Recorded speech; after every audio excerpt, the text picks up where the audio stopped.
killed in fatalities. You're not mentioning a fatality. You don't have the command. Because you got a vision doesn't mean you have the right to destroy human life. And it's the innocent human life as well as those that may be, that you're calling the enemy. We don't have that luxury. You just and then, that's some real talk for you right there. When your brother get hit, you won't say no different. Let him lay it. Let's go in. And that's what's going on. And it's with these so-called sand niggas, that's for all of you. Then they will come for these niggas, those that are with me. And I'm saying to you that they gotta find a vilify the mentality. In order for the mentality to exist, they have to have a boogeyman and Osama bin Laden or Muammar Gaddafi and kill the family.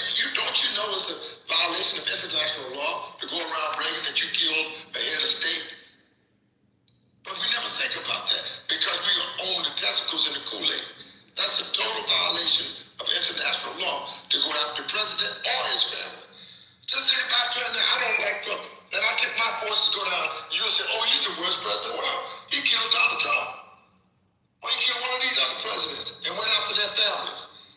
You can't see it until it hits home, is my point.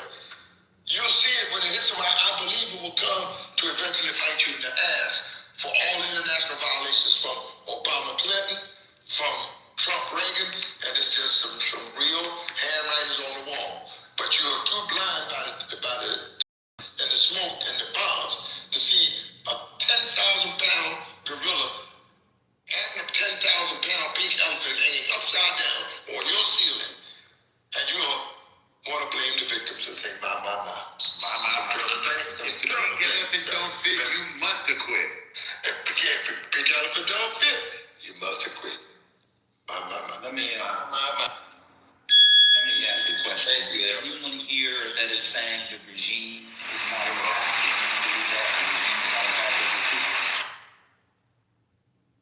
Has the regime changed? Is the regime gone? I would say not only is it intact, they are responding to what's happening to them in real time. Well, let's hear what Trent was maybe going to take a position in the middle. Go ahead, Trent. Yeah, I'll take a position somewhere in the middle. I won't say it's not intact, but in shambles. When you don't know who's running the country, and obviously the communication, which I mean they have been decimated at the top. There is a lot of I don't know, is consternation the right word? Conjecture on who is running things and who is running what all over the country. So I would say it's in shambles. And did you see the article in the Wall Street Journal about the U.S.'s stockpiles and its depletion because of what? Yeah, I said that earlier. Yep. Oh, you did. I said that earlier. So what happens if there's depletion and this is still going on in 3 months? So basically, I'm actually need to ask you.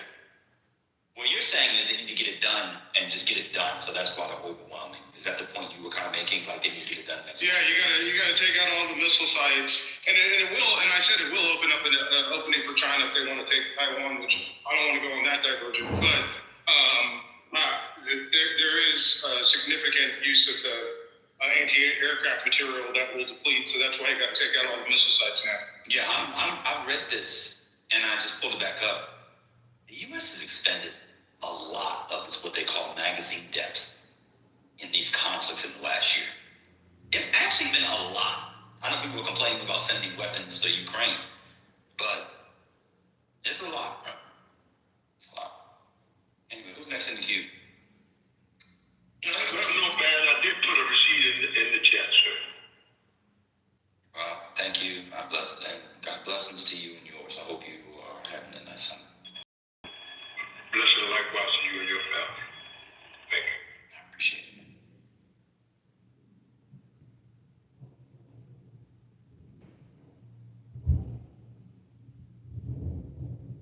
I don't know, man. I have to say, listening and reading mag ads and hearing them in here being against Ukraine, who was invaded, and asking for help to defend their sovereignty. Like Trent said, Ukraine should surrender, but in this instance, y'all just be all over the place. I don't know where you're going, so I'm going to be honest with you. It's totally insane. But that's the difference. But I'm just fascinated at what this will look like. So the idea is they'll take out the elite security forces RGC be the main one. And then all the people will, there'll be some strike, but not much. And then they'll reinstall this guy who hasn't been in the country, because they're all monarchists, at least a significant or critical mass of them. And then they'll have elections. And someone said, because he wrote it down on a paper. Someone's like, Ibrahim Traore said they would have elections. Let's see what he's done too. That's the discussion. Okay, so I look forward to it. I didn't say Ukraine should surrender everything. I said that they should make a deal and surrender some of the territory that they've lost in the Donbass and Crimea, because they're likely not going to get it back without expending. Hola, mi amiga. Likely not going to get it back without. Hola, mi nigga? Mi amiga. Hola, my nigga? What's happening? Amiga. Did you just say hola, My friend, he says, mi amiga. Did y'all hear that? Stop trolling. Yeah, I did. I definitely did. He actually didn't say that. You don't know, sir. He said, hello, my friend, you idiot. Mi amiga.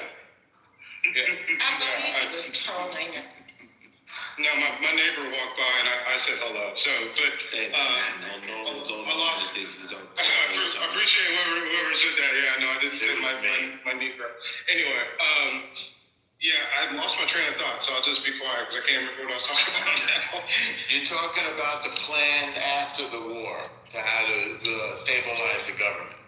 Oh yeah. He was talking. No, I was talking That's about. what he said. He said that Ukraine should give away some of the exactly. Yeah, Ukraine's. They've lost 300 to 400,000 soldiers and been fighting for 4 years. And so when I said that they should Breaking news. Looks like 11 are reported. Still at least 11 missing from the strike on, how do you pronounce it? By Shemesh. It's like 11 still, Virginia, 11 missing still. So we know that 9 are dead. So maybe there could be more. All right, go ahead. That was the breaking news I just got. Go ahead. So in the case of Ukraine, like this is a war of attrition. It would obviously take a lot of Ukrainian lives in order to try to free that. So I think that they should make a deal in order to save lives. That's where I'm coming from on that. My mom's calling me. I'll come right back. No problem. Beit Shemesh means house of the sun. Beit is house.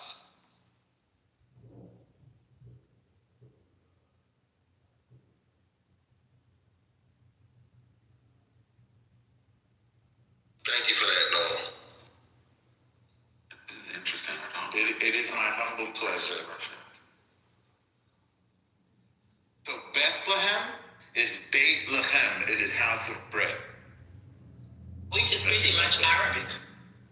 No, it's Hebrew. Hebrew came Made before of Arabic. James. It came before. Hebrew comes before Arabic on the timeline. Made of James, made of Latin.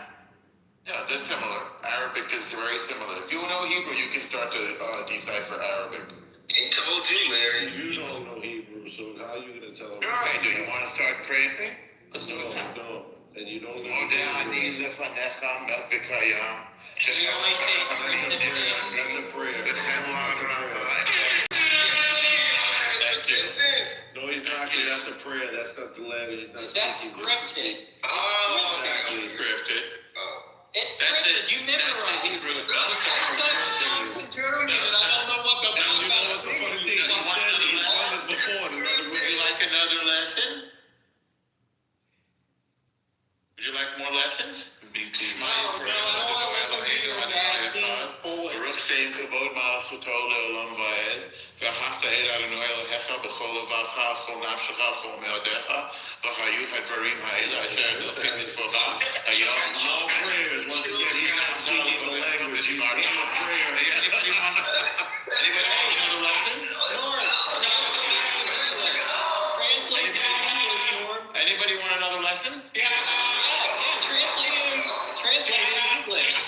So, Translate it in English. okay, so the first, oh yes, I'll give it to you. So the first thing is I thank you. I'm sorry, you don't want to learn? Okay. No, I'll go learn with somebody who really cares. You're a fake Jew, though. You can stay ignorant. You know what? You can lead a horse to water, but you can't. I'm not a horse. I'm a I understand. Then stop acting like one. Well, stop acting like a monkey, bitch. How about that? I'm acting like a Jew, brother. You're acting like a monkey. No, I'm not. Listen, Black History Month is over. No more You're acting monkeys. like a heathen. No, say that in Hebrew. No. Black History Month. Say that in Hebrew. Say all that in Hebrew. Say everything you just said in Hebrew. I'm actually because they got talked over, and Hurricane said he didn't want to learn anymore. Why Say would that I in want to Hebrew. learn your Say that in Hebrew, I'm black, Lord. and I'm a Will you say Christian. that in Hebrew? Why would I want to learn that shit? Because it's the basis of your religion. Oh, you don't want to go there with me, because we'll start talking about Jesus. We're already there. We're too late for So that. stay out of it. You don't want to go We're there. already there. It's the basis of your religion, you know. No, you don't want to go there with me. I'm already there. No, it's not the basis for shit. Go to It's hell. the basis for Shut up. Christianity. Shut up. No.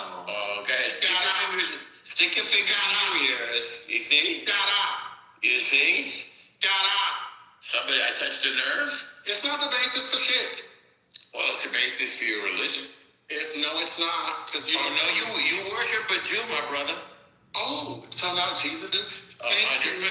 for confessing the truth. Of course, Jesus is a Jew, and you know it, and I know it. Blessings upon him. And he wasn't a Zionist. Well, of course he was. He was actually from Israel. You don't get more Zionist. You don't get more Zionist than being from Israel. Oh, so You know you're what not a You Zionist. probably then. don't know what Zion means. Zion means Jerusalem. Who went to Then Jerusalem? you're not a Zionist. Of So course you're not I from am. Israel. I didn't say You're not from Israel. because I'm from New York. Yeah. Zionists believe in the right of the Jewish people to live safely and securely in our homeland. I believe that. You should too. In fact, I think you probably do. The eternal capital of which is, wait for it, Jerusalem. If you forget So me, what other let groups my have that? right man forget What other groups have that? What other groups have that? Have what? The right to like live in particular places based off of their ancestral biblical Every- heritage or religious heritage. Well, you mean based on their indigeneity? Yeah. Most people in the world. Almost everybody. Then we For should all example- go back to Africa then, dumbass. For example, as a good point, 7 African countries have the right of return, as do the Jews. France, England, Ireland, Italy, all have the right of return. Poland has the right of return. Beg your pardon? That's your point, right? No, it's not my point. Oh, So, what's your point? who has the United? What is the United States? The United States has a different set of laws. The United States will accept anybody who becomes a citizen. I'm not talking about the laws. I'm Oh, what are you talking about? Rights that predate laws. This right is a law. The right of Also, return it's is a a political law. thing. It's a political thing. It is man's law and God's law. Right. And I urge you not to violate either. Okay, well, I don't care about Well, God. it's definitely not going Okay, I do. according to the book that you're pointing to. This is- I do. So Native Americans. Maybe we should Native go back to Americans- Genesis, Do Hurricane. Native Americans have a right to this land based off their God's law? Yes, they deserve to stay here. Absolutely. There's no reason for them to leave. Absolutely. Okay. So it was wrong for them to be genocided?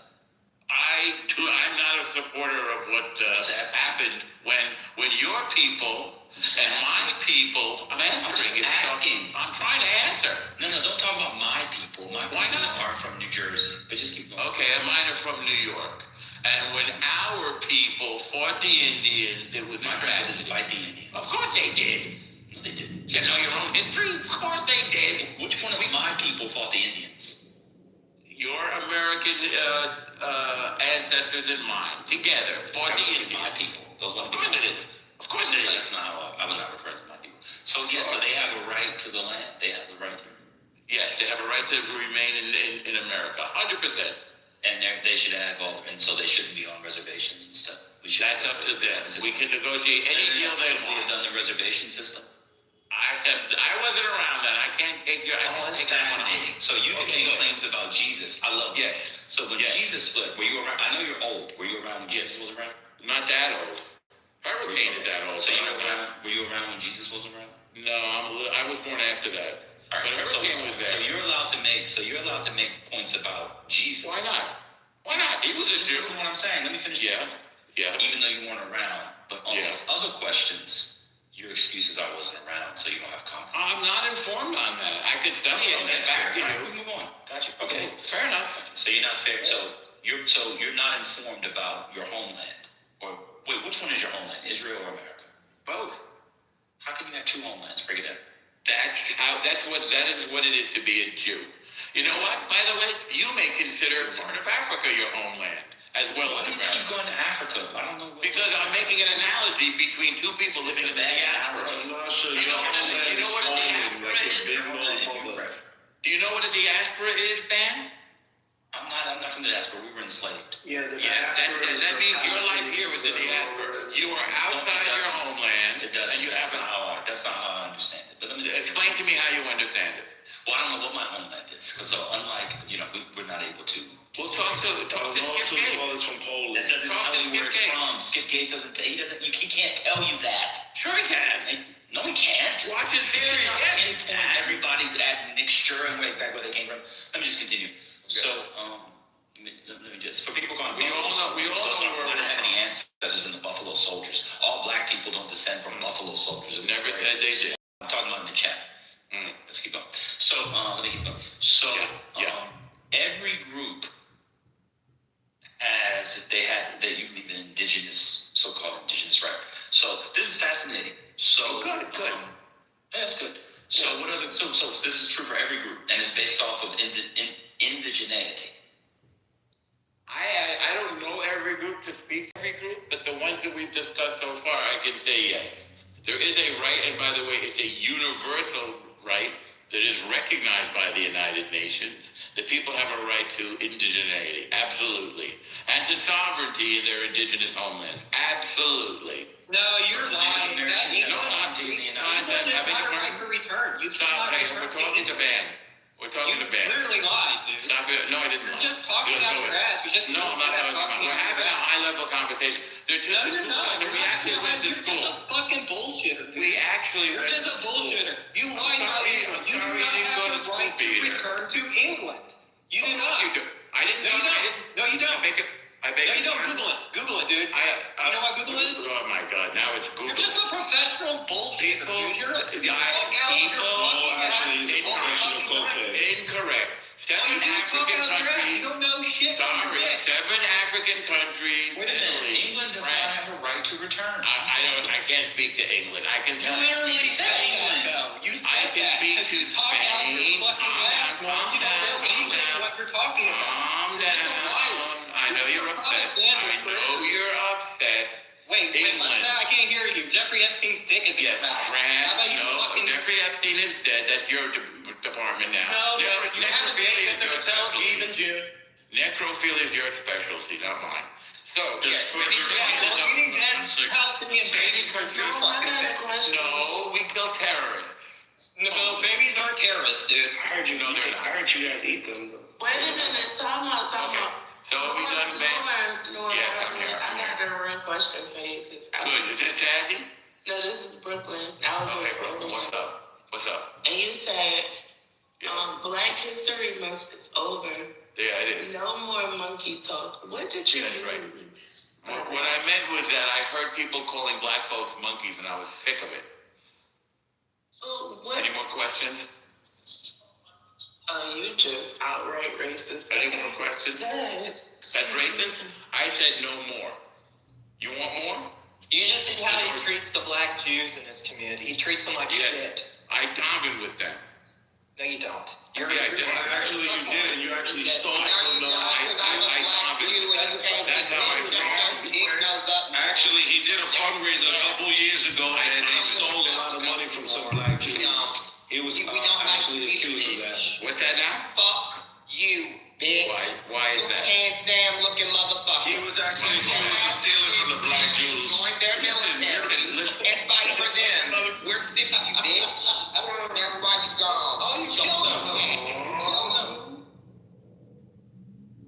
And everybody look at my picture here. This is the Epstein files. Man, Hello, everyone.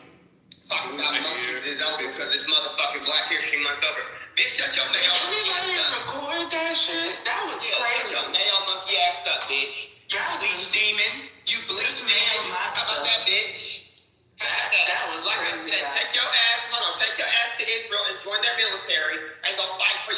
bitch. I hope they blow your ass out the sky and I You're You're a fucking liar. You was never in the IMF, you fucking liar. Excuse me, one at a time. You're a cocaine. One at a time. You're a cocaine. One at a time. Respect the I mob. hope y'all get toast fuck up. I hope they get out your home. You can hope whatever you want in life, yeah. Well, actually, 3 years ago, he was accused of stealing from the Jewish community of black Jews because he was doing a fake fundraiser and he stole $75,000 from them. Yes, exactly. Well, I just 75. want you to know that Yes. you went too far. That was just too much for real. Okay. You have definitely shown us. Everyone look at my picture. El Normo was friends with Epstein. That was You should have been in the room. El You Normo. should have been in the room when I That was too far. You should have been in the room when I had that I concrete. Jew is always crying You should have been. anti-Semitic. Did you Yeah. say some shit like that? I said no more calling black folks. I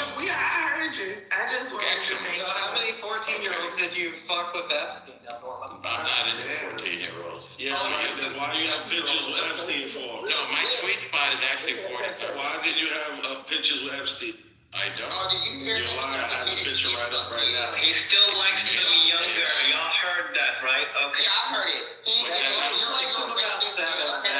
No, I like my sweet spot. He also likes the foreskin. He also likes the foreskin like his rabbi. My sweet spot is about 45. You need to go to jail, Norm. Did you know No, that? I don't. You For need to what? go to prison, and you don't need to Is that picture for real? Yes, it is. Yes, it is. He was exposed. He did a Ponzi scheme. This is what he was accused. He got terminated from his high school that he used to work for. Tell him about that, El Nostro. Tell him how you got terminated from the high school you were working Enough. I got breaking news. So this is all right. Everybody got their yayas out. This is like what Bhakti writes about on the carnival. You have to let the savages release it and let it out. And when they release it and let it out, all their transgressive energies are done, and then you can bring it back in and have order. So you have a moment of anti-structure, which actually reinforces structure. Shout out to Victor Turner and the cultural anthropologist from the 60s and 70s. But I'm done. Anyway, this is a report on Fox News. The guy had a property of Allah shirt. This is the shooting in Austin. The team had property of Allah on it. And underneath the shirt, he had another shirt with an Iranian flag. What? Shall I say it again? Let me say it again. The man had on a shirt, according to reports, that said property of Allah on it. Are you familiar with Allah? I saw the shirt online. It's everywhere. Yes. And then there's reporting that underneath the shirt, his t-shirt had an Iran flag on it. Mm-hmm. It's getting sleeper cell. Let me say it again. For everybody, I remember this Sister NG who tells us we should be celebrating because the war's won. 3 Americans dead in America. 3 dead in America. Not like, God bless them. 3 dead in America. In her state, by the way. Another 14 or whatever number injured. He had on a shirt that said property of Allah. According to reports, there may have been a Quran in the car. And under the shirt, he had another shirt. Some people call it a t-shirt, but you really call it a t-shirt because a t-shirt is a particular kind of shirt in the shape of a T. There is also something called an A shirt. An A shirt is what some of you love to call a wife beater, but they're both kinds of undershirts. So what I want to say is an undershirt. An undershirt that had on it the flag of Iran. Correct. 6 dead Americans now. 3 of them in the United States. I'm sure more than Cool and all the others, and NG and the others who say that it's all done. And Michael and Trent. It was in Austin, Texas, Mars. Austin, Texas. At a bar.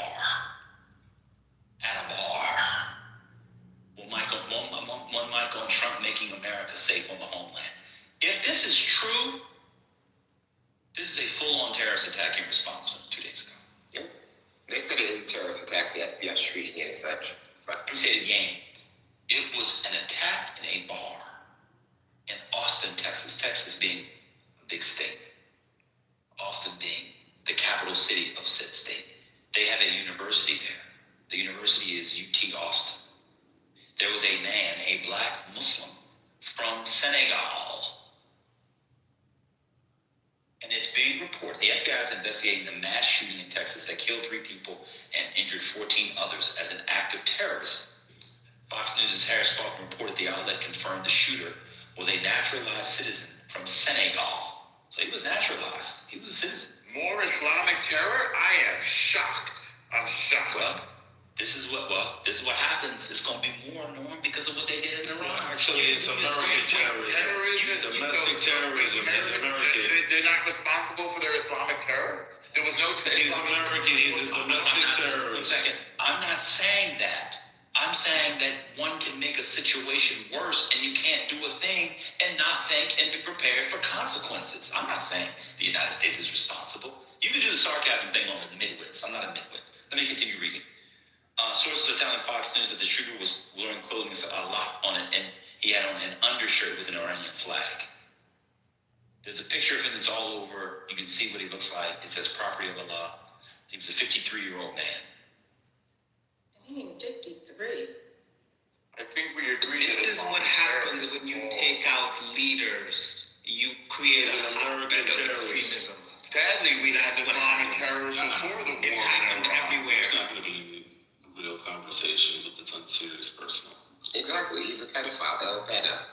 Fair. El pedo. El pedo. What do you have to say? Oh, no. Oh, I see what you did. That's great. So let me clear this up for the dummies. Matt Cool and anybody else. I'm not saying it's the United States' fault. What I'm saying is meddling, is doing the things that Neo do, since you guys are all now neocons, helps to create situations whereby people pop off like this. There's going to be some boy who's 8 years old. You'll hear about him in about 11, 12 years. He's going to blow something up. So if these are the noble sacrifices that, what's his name said? Lindsey Graham says, fine. The other thing which is fascinating is how come the FBI didn't get him? So so that we have a terror attack on American soil. This is on the Trump administration. Trump not keeping Americans safe. Yeah, what was We've had tons of Islamic terror attacks on Americans. So we had 9/11. We have a lot of Jewish terrorism. Jewish terrorism. Again, but I know it's from the Saudis. The individuals that were mostly from Saudi Arabia, not exclusively, mostly. That's correct. And Bush didn't keep Americans safe. Correct. Our wonderful ally. agree. This is all pattern And it was Lucky Silverstein who put the $1 billion insurance thing on 9/11, and he just happened to not be there the one day. Racism is a terrible disease, The Jews. You people, many people are going around calling, the best, the terrorists are the leftists, and the terrorists, what they called Renee Good. They called Renee Good a terrorist. I'm not sure that fits this conversation. It does. It does, because I've watered down what a terrorist is. Was she Muslim? It's like America, anything. No, she was Jewish. She was an Israeli spy, like your mom. Jekyll was working terrorism. America's perception of terrorism. Yeah, it was the Jews that was watching 9/11, the Mossad agents, and they admitted to the FBI they were here to, videotape the They were attack. standing on top of their van and recording it like the most Jews, of the the world. Israeli Jews. Yes, everybody I know who had a camera recorded it. And Were they all on the Mossad? why did they tell the FBI that they were here to record the actual event? They were standing on the van recording it. The like Jews, everybody Israeli was. Mossad spies. Everybody who had a camera recorded All right, it. calm down. Jihad, it was Which leftists have sided with the jihadis? Break that. Just give us a couple names. Well, historically, that's how Iran was overthrown and the IRGC took power, because the communists and leftists joined forces with the Islamists. And I'm just very surprised. Now, I thought you meant today. You meant in 79 or today? No, it's today as we speak. Yeah, which leftists have joined forces with the jihadis? Oh, you mean, the leftists have been protesting for the past 2 years that are pro-Hamas. Like those leftists. Because the Jews committing genocide. Have you gotten out of the country and not been to any big cities? The ones that shut down the bridges? Oh, I got it. So if you participated in like a Free Palestine protest, as they called it, you were siding with the jihadis, like the guy today that killed people. That's what you're saying. Look. Stop gaslighting and be I'm asking. No, be honest. Resistance, you're off. I'm tired. Hold on, G. You're about to get booted again. I brought you up to ask you a question. You're not being honest. I brought you up to ask you a question. If anything, the Boston terror I brought you up to ask a question. We have a jihadist problem. We have an Islamist problem.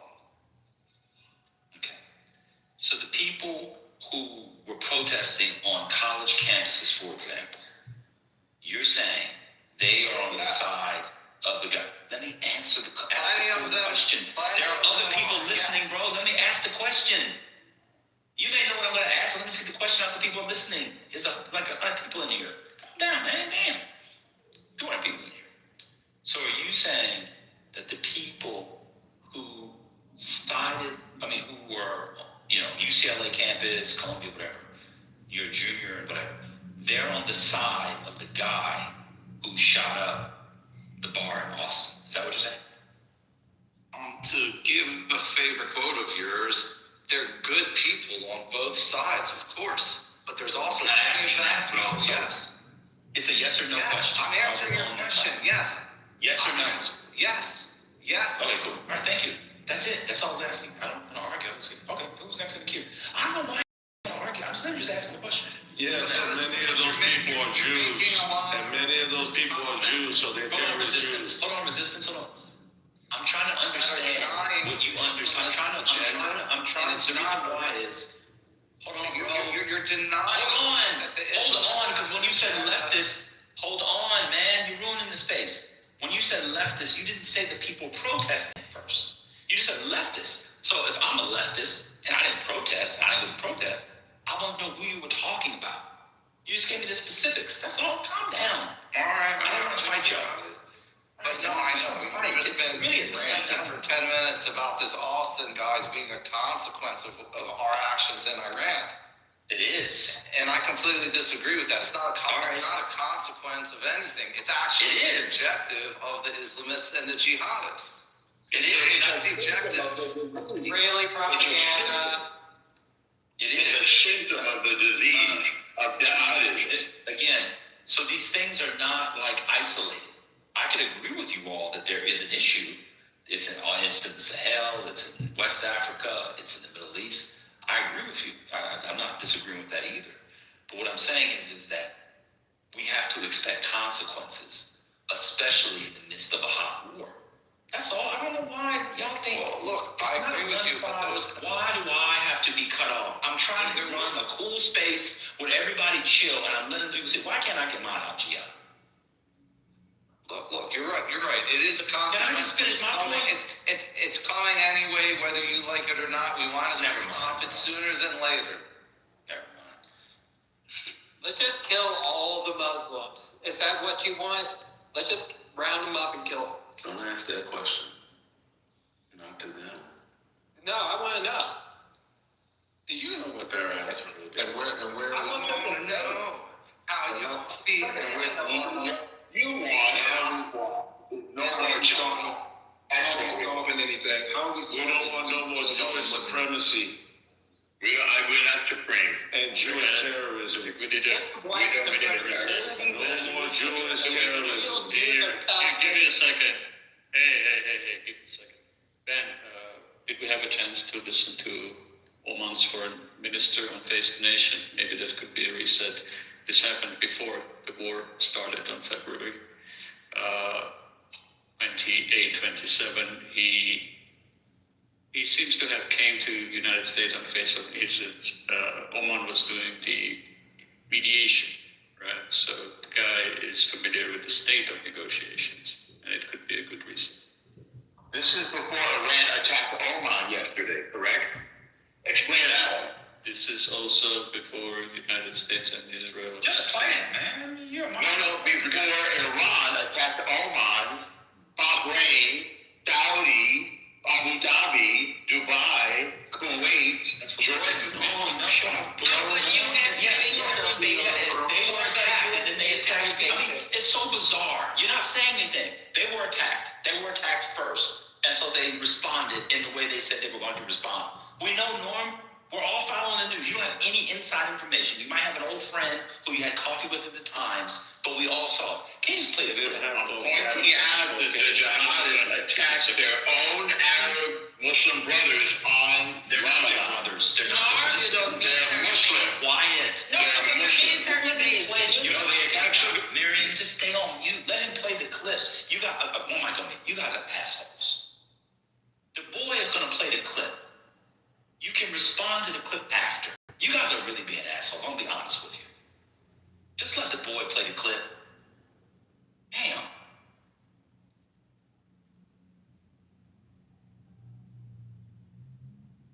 Go ahead, play the clip. And in a second. The boy is playing the clip. Come on, man. Jeffrey, Come on, what's going on?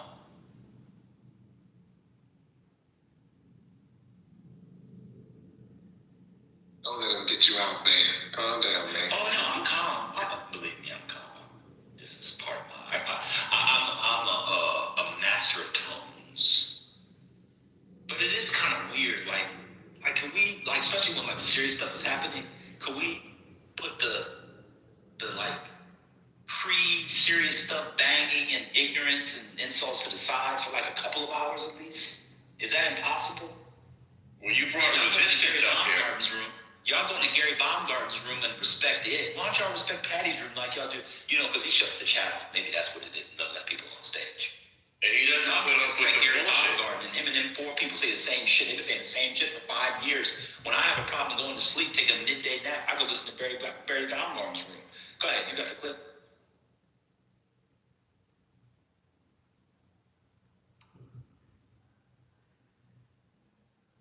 And joining me now is the Foreign Minister of Oman, Badr al-Busaidi, who is the mediator negotiating a nuclear deal between the United States and Iran. Welcome to Face the Nation. Thank you. So President Trump said Friday he's not happy with the way talks are going and not happy that they're not willing to give us what we have to have. From your point of view, is diplomacy failing? I am confident, and in my assessment of the way the talks are going, I think there is really, I can see that the peace deal is within our reach. A peace deal? Yes, it is within our reach if we just allow diplomacy the space it needs to get there. Because I don't think any alternative to diplomacy is going to solve this problem. When you say space, does that mean you are asking for more time to continue negotiations? I'm asking to continue this process because we have already achieved quite a substantial progress in the direction of a deal. And the heart of this deal is very important, and I think we have captured that heart.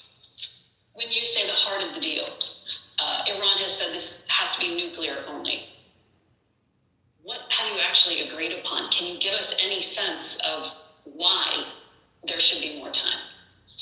Because if the ultimate objective is to ensure forever that Iran cannot have a nuclear bomb, I think we have cracked that problem through these negotiations by agreeing a very important breakthrough that has never been achieved any time before. And I think if we can capture that and build on it, I think a deal is within our reach. What has Iran to you that they have never done before? Can you give us some sense? The single most important achievement, I believe, is the agreement that Iran will never ever have a nuclear material that will create a bomb. And this is, I think, a big achievement. This is something that is not in the old deal that was negotiated during President Obama's time. This is something completely new. It really makes the enrichment argument less relevant because now we are talking about zero stockpiling. And that is very, very important because if you cannot stockpile material that is enriched, then there is no way you can actually create a bomb, whether you are rich or not rich. And I think this is really something that has been missed a lot by the media, and I want to clarify that from the standpoint of a mediator. So explain that. So the enriched material, the things that could be used as nuclear fuel for a bomb, you're saying Iran would not keep on their own soil? They would give it up. They would give it up? They will not be able to actually accumulate that material that will enable them to create a bomb. There's no accumulation, so there will be zero accumulation, zero stockpiling, and full verification.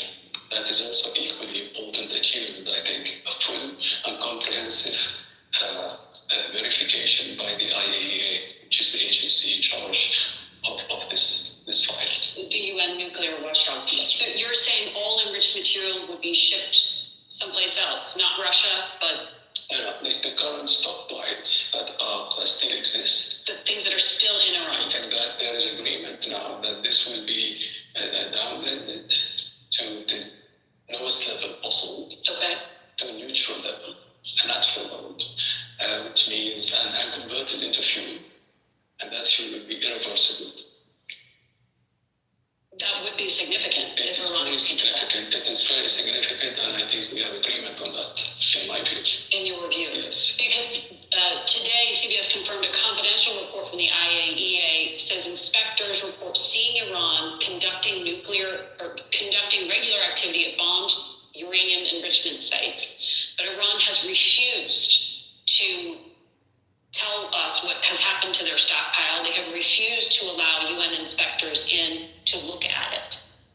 Are you telling me that inspectors would be given access to these sites, like at Isfahan? If there is a deal, an agreed deal, there will be full access. Iran has offered that? Yes. So who would these inspectors be? It would be UN, IAEA? But I think, there is also, if there is a deal in place, I am quite confident from my point of view that even United States inspectors will have access at some point in the process if we have a deal that is respected and fair and endurable. I see no reason why there is no access to be given even to the United States itself. So this was 5 minutes. The whole thing is 20 minutes. Do we want to discuss? I think this is really terrific. We've learned a lot from this.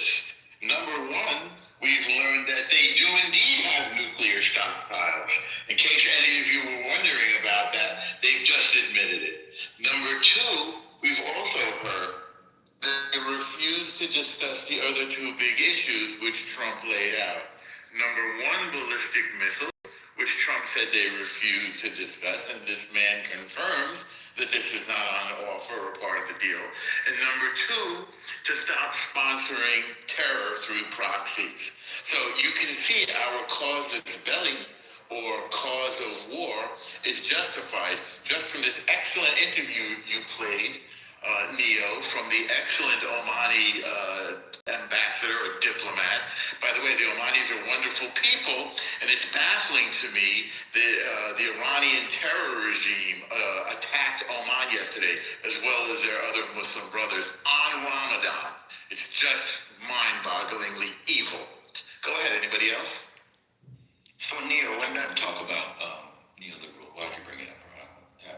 The rhetoric is in the grandstanding, right? This is not a speech in the Knesset. Calm down, Noam. I used to hear all that. Well, I've never been invited to the How is this belly full of fucking fuck attached? Come on, man, just talk like a regular Hey, person. listen, man, I lost it on skiing. You want to mock my feelings? I can mock yours.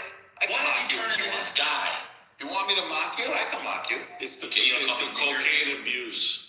You call me a nigger again like you've done before? Never have in my life, and you know. You never have. would. Never in my life. God, yeah, you have. Never in my life have I uttered that word, you know. You have. You're now lying before God. He has done before. He did it in other rooms, and he's addicted to synthetic cocaine. You're a liar, sir.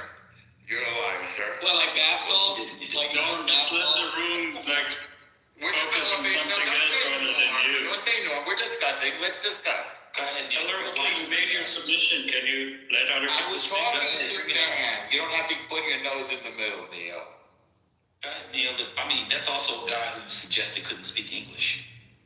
Yes, that's correct. Yes, I did. Ridiculous. I mocked him the way you just mocked me. So you get your own medicine. Wait, you mocked him? So I get his medicine? Why do I get his It's good enough for medicine? you, Ben, and it's good enough for me. That's how they talk, man. That is the Jewish methodology. That's how they think, the Jew. Well, you lied about the N-word because you had nothing else but lies in your quiver. This is how Zionists argue. The Jew says all the goyim must pay. How do we argue? You attack first, and then the other person attacks, then you act like the fucking victim. It was stunning. I was attacked. Go ahead. Just like you just said, no more monkeys on Black History Month. Also very disgusting. And then Brooklyn asking you to explain it, for you to explain it, and you came with a bullshit explanation. And I did. Go ahead, Neil. And that's coming from a caveman Jew. That was gross too. Explain. That was also gross. He's not a Jew, he's a Jew. All monkeys. Please don't. Yes, no more call. That's not what you said. You Yeah, said yeah. no more monkeys. Go ahead. Exactly. No. Okay, mute up. Okay. So I brought it up to just, I think the Obama negotiator speaks to the state of the negotiation.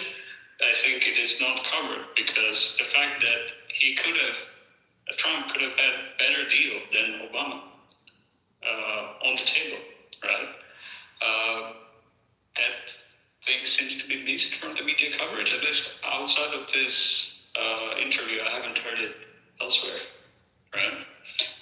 So the Omani negotiators said nothing about ballistic missiles program. That's the problem.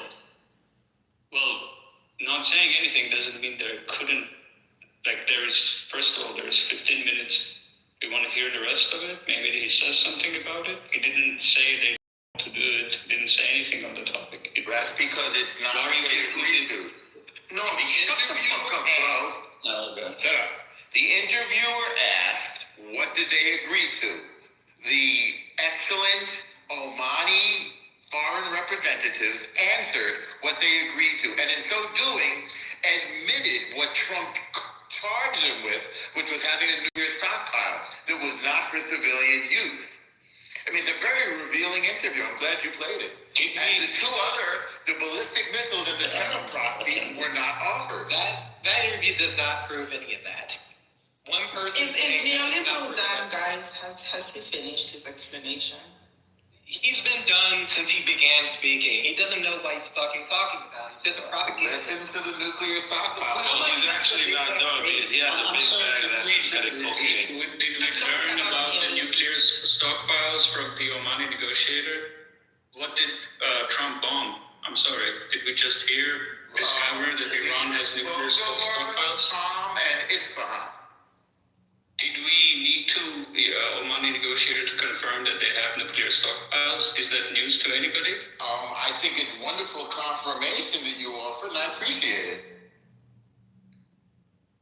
Oh, no, I'm sorry. You didn't know. You needed Omani negotiator to confirm that they have nuclear stockpiles? To those of you who did not know that Iran was trying to make a nuclear bomb. Was that the new information that they have nuclear stockpiles? Earlier, people claim that this was like Bush saying that Iraq had weapons of mass destruction. We've just heard that they have nuclear stockpiles. Bad news, man. Okay, I'm sorry, what did the Trump administration bomb previously? I just listed them for you. Do you need me to list them again? Qom, Isfahan, Photo. Okay, so that were nuclear stockpiles No. Those are nuclear development sites. that contain nuclear stockpiles. I think they moved their nuclear stockpiles, neoliberal. Okay, so didn't he just say that there is IAEA reported that there is an activity, they don't know what type of activity, at the sites that they have bombed? Well, presumably the IAEA is not monitoring soccer games. So the activity, apparently, which Iran refuses to let the IAEA inspect, go explain that one, is again a concern, which is why they were bombed. I agree that it's a concern. That's why the guy is saying that there is a deal on the table, right? That would risk all of those things. Right. Insufficient because it doesn't address ballistic missiles and foreign sponsorship of terror. There is 15 minutes in the conversation. Yes. Okay. Yes. Question. You want to hear the rest of it? Agreed to. Question. She asked it 3 times and he avoided the question. The third time he answered. And he answered this partial deal, which is insufficient, given what the demand is. Let me just get the information, like it is insufficient for you. My point, do you agree that it's a better deal than Obama's deal? I beg your Do you pardon? agree that it would be a better deal than Obama's deal? Absolutely not. Obama's deal was Explain how. Because the ask is ballistic missiles and terrorist sponsorship. Obama's deal didn't have ballistic missiles. So you're comparing shit to shit? That's not good enough, I'm sorry. Well, I'm asking you a relative question. Which deal is better, Obama's deal or the deal that this guy said is on the table? And what I'm answering you is, it's insufficient, my brother. I'm not asking about sufficiency. I'm asking about relative You're not asking comparisons me of that because apparently you're not getting my message. The demand interested is... in your message, Norma. I'm interested in whether you are able to compare two things. Yes, I'm able. So you understand why we went to war, is better? So you Which one is understand, better? you understand why we went to war, neoliberal? You understand why? Answer the question, which deal is better on relative I comparison? answered that already. Do you understand why we went to war? He can't do it. He's on cocaine. I'm finished. No, I don't think drugs. Which deal is better on a relative comparison? Okay, neoliberal. Do you understand why we went to war or not? If you don't, I'll tell you again. Why are you answering my question with a question? Can you just I'm answer answering your question first, with and your then I can question answer because your you're question? trying to avoid the reason for this war and it's not working. And Norma, I can't avoid anything when you are avoiding your question. If you're not avoiding it, let's discuss it. Norma, the only person that's avoiding answering a very simple question is you. I understand. Why are you asking the questions? The nuclear Proceed with your stockpiles. answer. And we're not in war. We're at war. The nuclear stockpiles are a problem. As the Omani representative, a wonderful country, by the way, and a wonderful people, pointed out. Why do they still have them? Not good. The ballistic missiles are a problem. Can you answer my question? Which deal is better? Yes. Both deals are insufficient. Listen carefully. The Okay, deals they are insufficient. I got your insufficient. point. I understand your point. Okay, do you agree with me? Better. Hang on. Do you agree with me? They can both be insufficient for you. Which one is better? Well, are they insufficient for you? No, I don't care. Like I'm not judging. I don't decide on what deal is sufficient or insufficient. Capable of deciding which deal is in. Okay, I'll decide for you. I'll do for you. Those deals. Okay, but before you decide it, can you answer which one is better? Both deals are insufficient, Neo. I dispute the premise. I dispute the premise of your question. All right, neoliberal, I can't take it. I can't take it. Good. Yeah, I know. Like, just let other people talk. I can't. You just vortex yourself and you let Norm Buck break you for 10 minutes. It was a pleasure. Thank you for the opportunity. What the hell? Seven, you're off mute. Did you want to talk or did you do it on purpose, flushing the toilet? Oh, sorry. Yeah, I was taking a shit, but I was saying that we're not at war. Yeah. Go ahead. What do you want to say? Yeah, I wanted to just say that first thing, we're not at war. Okay, that's first thing. Second way, Stop there. it's not a democracy. You said we're not at war. Stop there. And this country's not a democracy, it's a federal republic. Second, bro. Hold on. Wait, You hold said on. we're not at war. No, we're not at war. So, I was in the military for 25 years, special oh my operations. God, I'm just trying to clarify what you're saying. No, I'm trying to You say we relax. need- Take a deep breath. We're not at war. We're not at war. They're just the United. All right, so United. What about Israel? Is Israel at war? No, they're not at war. Okay, cool. All right, now keep going. Are you washing your hands?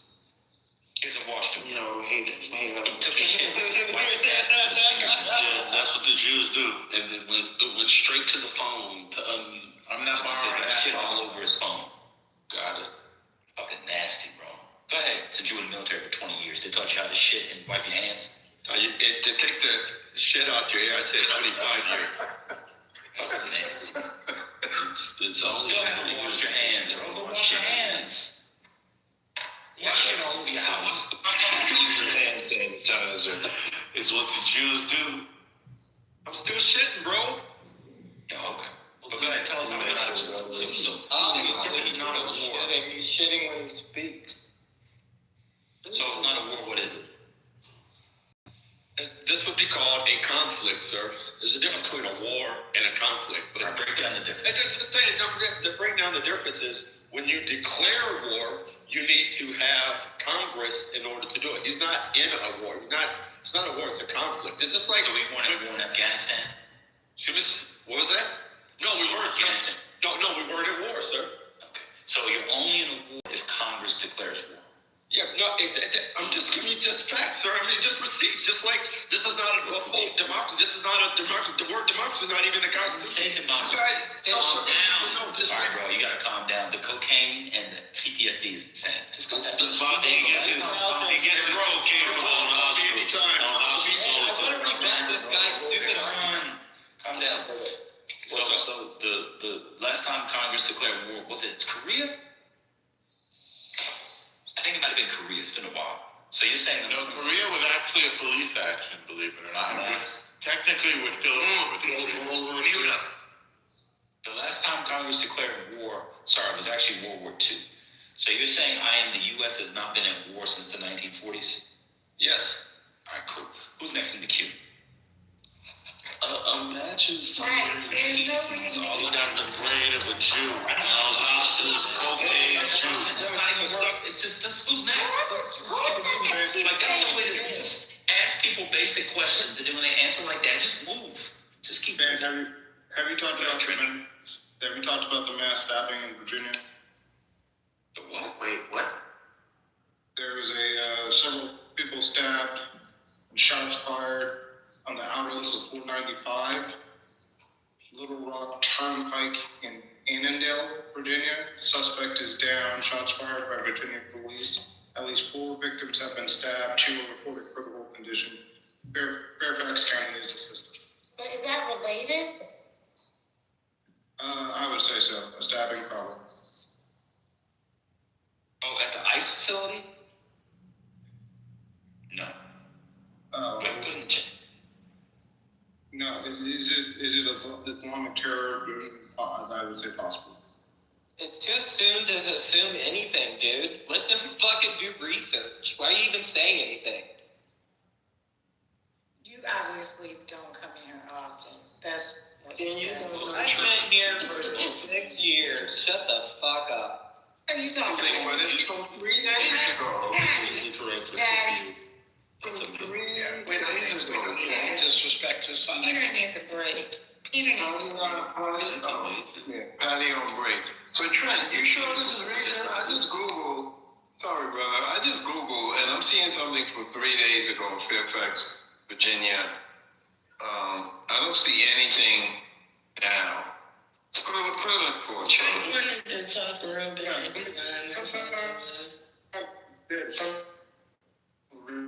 Sometimes people retweet that are older or false. I'll go back and check. Sorry about that. If it is an old one.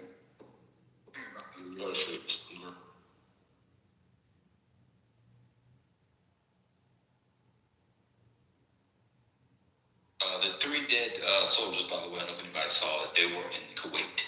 I don't know if people saw that, but they were in Kuwait.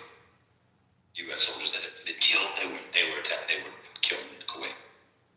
Has anybody been hurt in Dubai? I know they've been sheltering in place. Do y'all know if anybody was hurt there? Hang on, this is breaking. Now, this is new. It's multiple stabbings on 95 near Washington, D.C. At least 4 people have been stabbed, and the suspect is down. So no, this just happened. I was happening to be looking at it. It's just naming everything. Post it. Because what this has to do with what we talk about?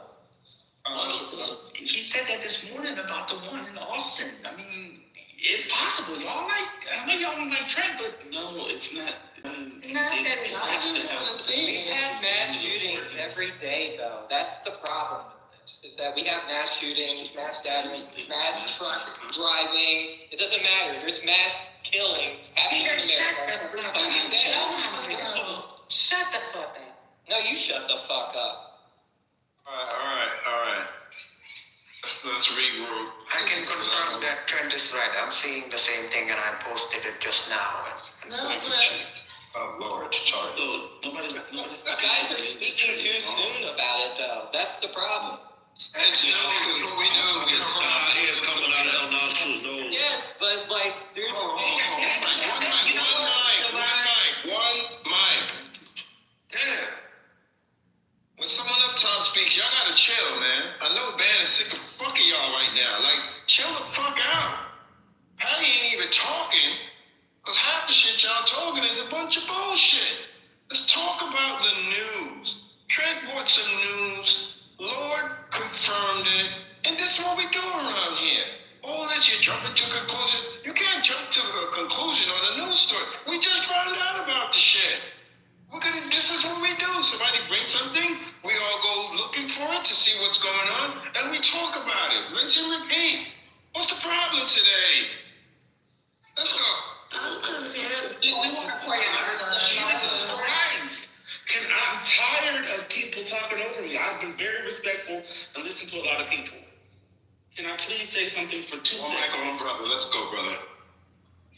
All I was saying, I was not disagreeing or pushing back with anything that Trent was saying. All I was saying is I was trying to get context. There was a conversation that we were having that he brought in, breaking news. I thought it was directly connected to the thing that we were just talking about. It may or may not be. I was just wanted to ask, where's the source? And was there a connection that we know about? If we don't know, that's fine. But it was just in the throes of the conversation that we were already having. So I was just trying to get some more context. I wasn't talking to you. Me and you good. There's other people saying stuff. Trying to help. Yeah, no, you good, brother. It's just the other side comments. They know who they are. Like throwing us off. You good, brother. I mean, who knows? Everybody's flipping out right now. Not in this room. I mean, in this world. There's a lot happening. Some people are gung-ho about it, and a lot of people are not gung-ho about it. You know, people are upset we're losing soldiers. People, I don't know. Some people said they didn't vote for this. They're having buyer's remorse. Others are coming in here with their agenda because they're from the region. This is what it is. But let's keep the conversation going. Maybe we should pray for the people in the GCC and the Americans and the Israelis who are under fire right now getting bombed. Maybe we should pray for them. So neoliberal, I wanted to go back to the interview you played with the foreign minister. Yeah, some of the things he said is similar to what the Iranian foreign minister said. The Iranian foreign minister spoke to MSNBC now, and he said that we were already reaching an agreement. And he spoke of the same thing, that on Thursday we were reaching an agreement, and this is where we reached to, and we agreed to lower our enrichment. We agreed to all the terms. Essentially, it was very similar to what I can't state word for word, but very similar to what Oman was saying. And they said, we believed we got somewhere. And all of a sudden, America decided to attack. Yeah. And Yeah, I think had an agreement in place. And he said, if America is serious, we are willing to go back and completing that agreement. And they have to stop attacking us. Yes, and by the way, on the ballistic missiles, again, according to the minister, he was asked, that will Iran negotiate about its ballistic missiles? And the answer was, I believe Iran is open to discuss everything, including ballistic missiles, because they've said this part of the talk has to do the nuclear stuff, and then they're open to discussing that, including ballistic missiles, including investments, including oil deals, including mineral deals. Well, they're going to have another chance to negotiate now that they have seen that we're serious. No, I'm talking by the way, I understand. Okay. Go back on mute. They also go back on mute. I'm not talking. Thank you. I haven't finished yet. They also. Yeah, that's fine. They also have to agree not to slaughter their own people.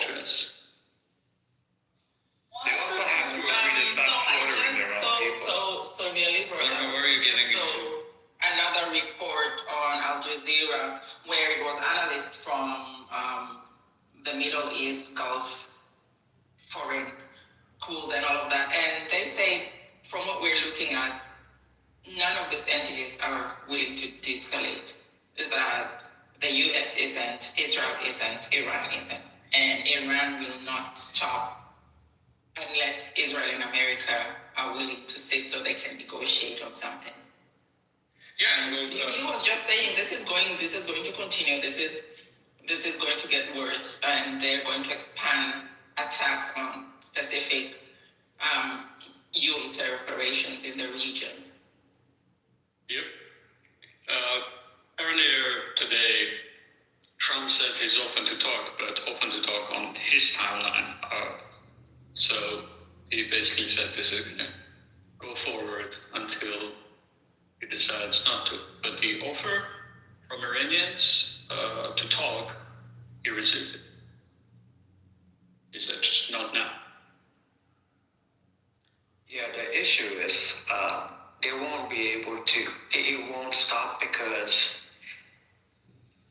any person who eventually is to consolidate power, whether it's a supreme leader or something, you're going to need to show that you will be capable of defending or at least stand up to the West. So legitimacy in itself can only be by proving that, hey, we hit back. We're going to hit back the Americans hard or the Israelis and stuff like that. So they have it already. Mm-hmm. Like they can spin whatever they did, which, okay, we can discuss whatever they did, but they definitely can already spin whatever attacks that they made on U.S. allies, U.S. bases, killing U.S. soldiers as reestablishing deterrence. They can claim success on. But there was also another thing that the analysts were saying, which is that I think from the attacks that happened last year, apparently, was it last year or the year before, but apparently Iran broke apart the structures. So before, instead of it having one full command center coming downwards, the Republican guards were given some autonomy from the foreign ministry and things that happened with the foreign ministry. Yep. And because of that, it's very difficult to control things, and it's worse for the international community because you now have to deal with different entities of the regime. Well, they can consolidate it. This is slightly game theory what he did, but Aragishi said it blatantly, saying that the units are decentralized in a command control structures that are isolated, and they are striking, and they have a wide range on tactics, target selection. So they're working autonomously, right? That doesn't mean that they lost control over them, but for OPSEC reasons, that they are not reestablishing control. they designed it that way. It's not like they have splintered. That's how they designed it, right? And whenever the message is basically end your attacks and we'll rein them in, right?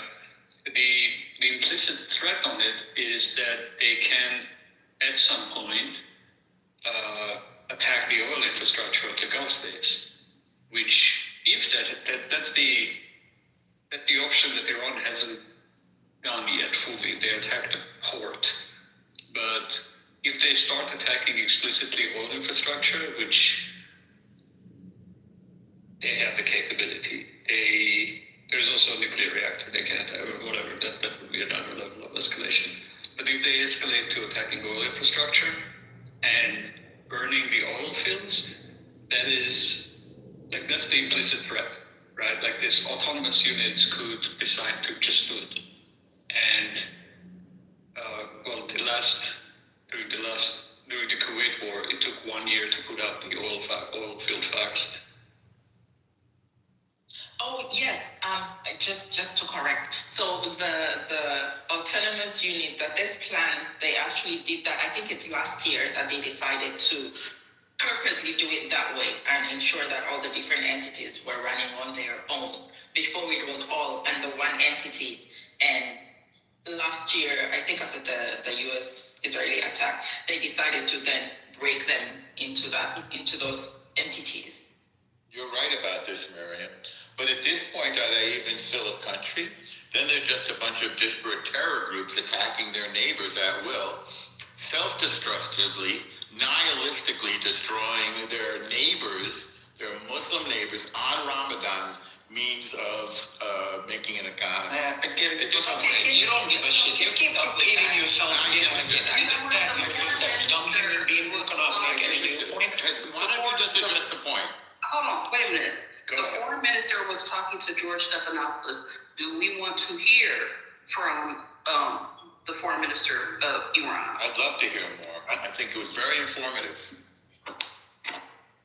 I'm sorry, Devon, what did you say? I'd say yes, just to give us a break and to have something for us to discuss. Yes. Yeah, that would be great. And just last before you play that, hold on. Talking about Ramadan, because the US and Israel went and attacked this country during Ramadan. You are not supposed to be doing attacks on Ramadan. No, we don't celebrate. He actually cares. So, No, Miriam, you know what he's trying to do. Wait. He's just trying to get us riled up. Wait a minute. We're going to listen to the clip. I wanted to play the clip, but I think Janice was trying to get in there, and of course, she got stepped over, so. Yeah. Well, Michael and Johnny, and then we're going to play a clip. Thank you. I just wanted to give context to what's going on in Virginia. It looks like there was a crash off of the turnpike 495 in Fairfax, and the suspect got out the car and allegedly stabbed 4 people. So I don't know if that's related to everything that's happening outside of the country, but that's the latest. So they shut down sections of 495. Johnny, appreciate you.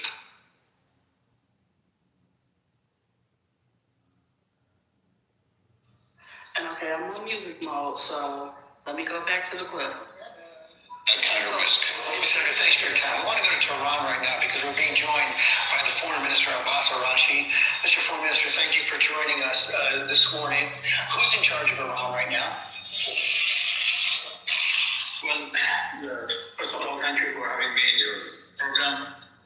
Well, I think now there is a procedure set in our constitution, and that when we lose the supreme leader, there will be a new one elected by the Assembly of Experts. And now we have started the procedure.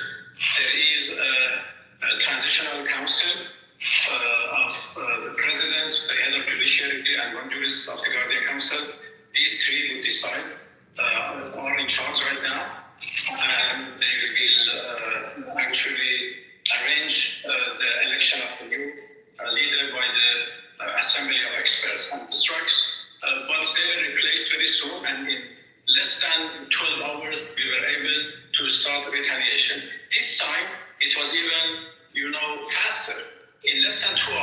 we started to retaliate by attacking, Israeli targets and American bases in the region, and we have continued to do so. Our military is in place. They are capable enough to defend our country. Even more, they are more prepared and capable than previous war, before 12-day war. Huge differences between these two. So one should tell, the President of the United States, do not attack, do not, make any aggression against another country. But nobody can tell us that you don't have any right to defend yourselves. We are defending ourselves, whatever it takes, and we see no limit for ourselves to defend our people, to protect our people. Just look, yesterday they hit and they struck against a school. So far, 148 girls, students have been killed, and this is a big massacre. This is a war crime. And you say we don't have any right to defend ourselves? You say you want to protect your people. Hospital. You say you want to protect your people, but your own regime, according to the estimates we've seen over the last several months, is responsible for the killing of up to 30,000 of Iranian citizens. Well, we have already answered this accusation. Let me to explain. We were faced with a terrorist operation.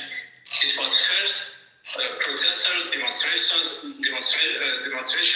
which was legal according to our constitutions. Our people have the right to protest and to go for gatherings and demonstrations. We did it from 28 December to 7 January. We had legal protests. Everything was fine and nobody was killed. And then on 8th January to 10, we faced with a terrorist operation.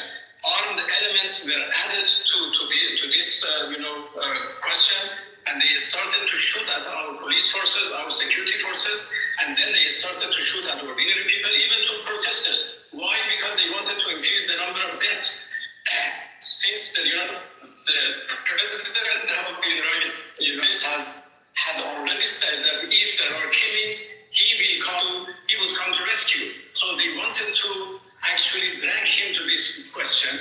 So they started to kill people. So that was a terrorist operation for 3 days, and the number of killings were exactly 3,117. And the names of those victims, all of those victims have been already published by us, together with their identification number. If anybody claims that the number is more, as you said, 30,000, 50,000, whatever, please show one evidence. Please add one more name to the list we have already published. So please be fair.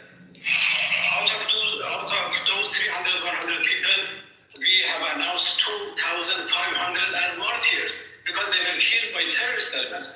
200 of our police forces have been killed by those terrorist elements. If somebody shoot at a police department officer in the United States, how do you react? Do you just give him permission to do whatever? Okay, so I paused it. Did anybody want to speak about what he said thus far? Don't all attack the mic at once. It's a bunch of lies.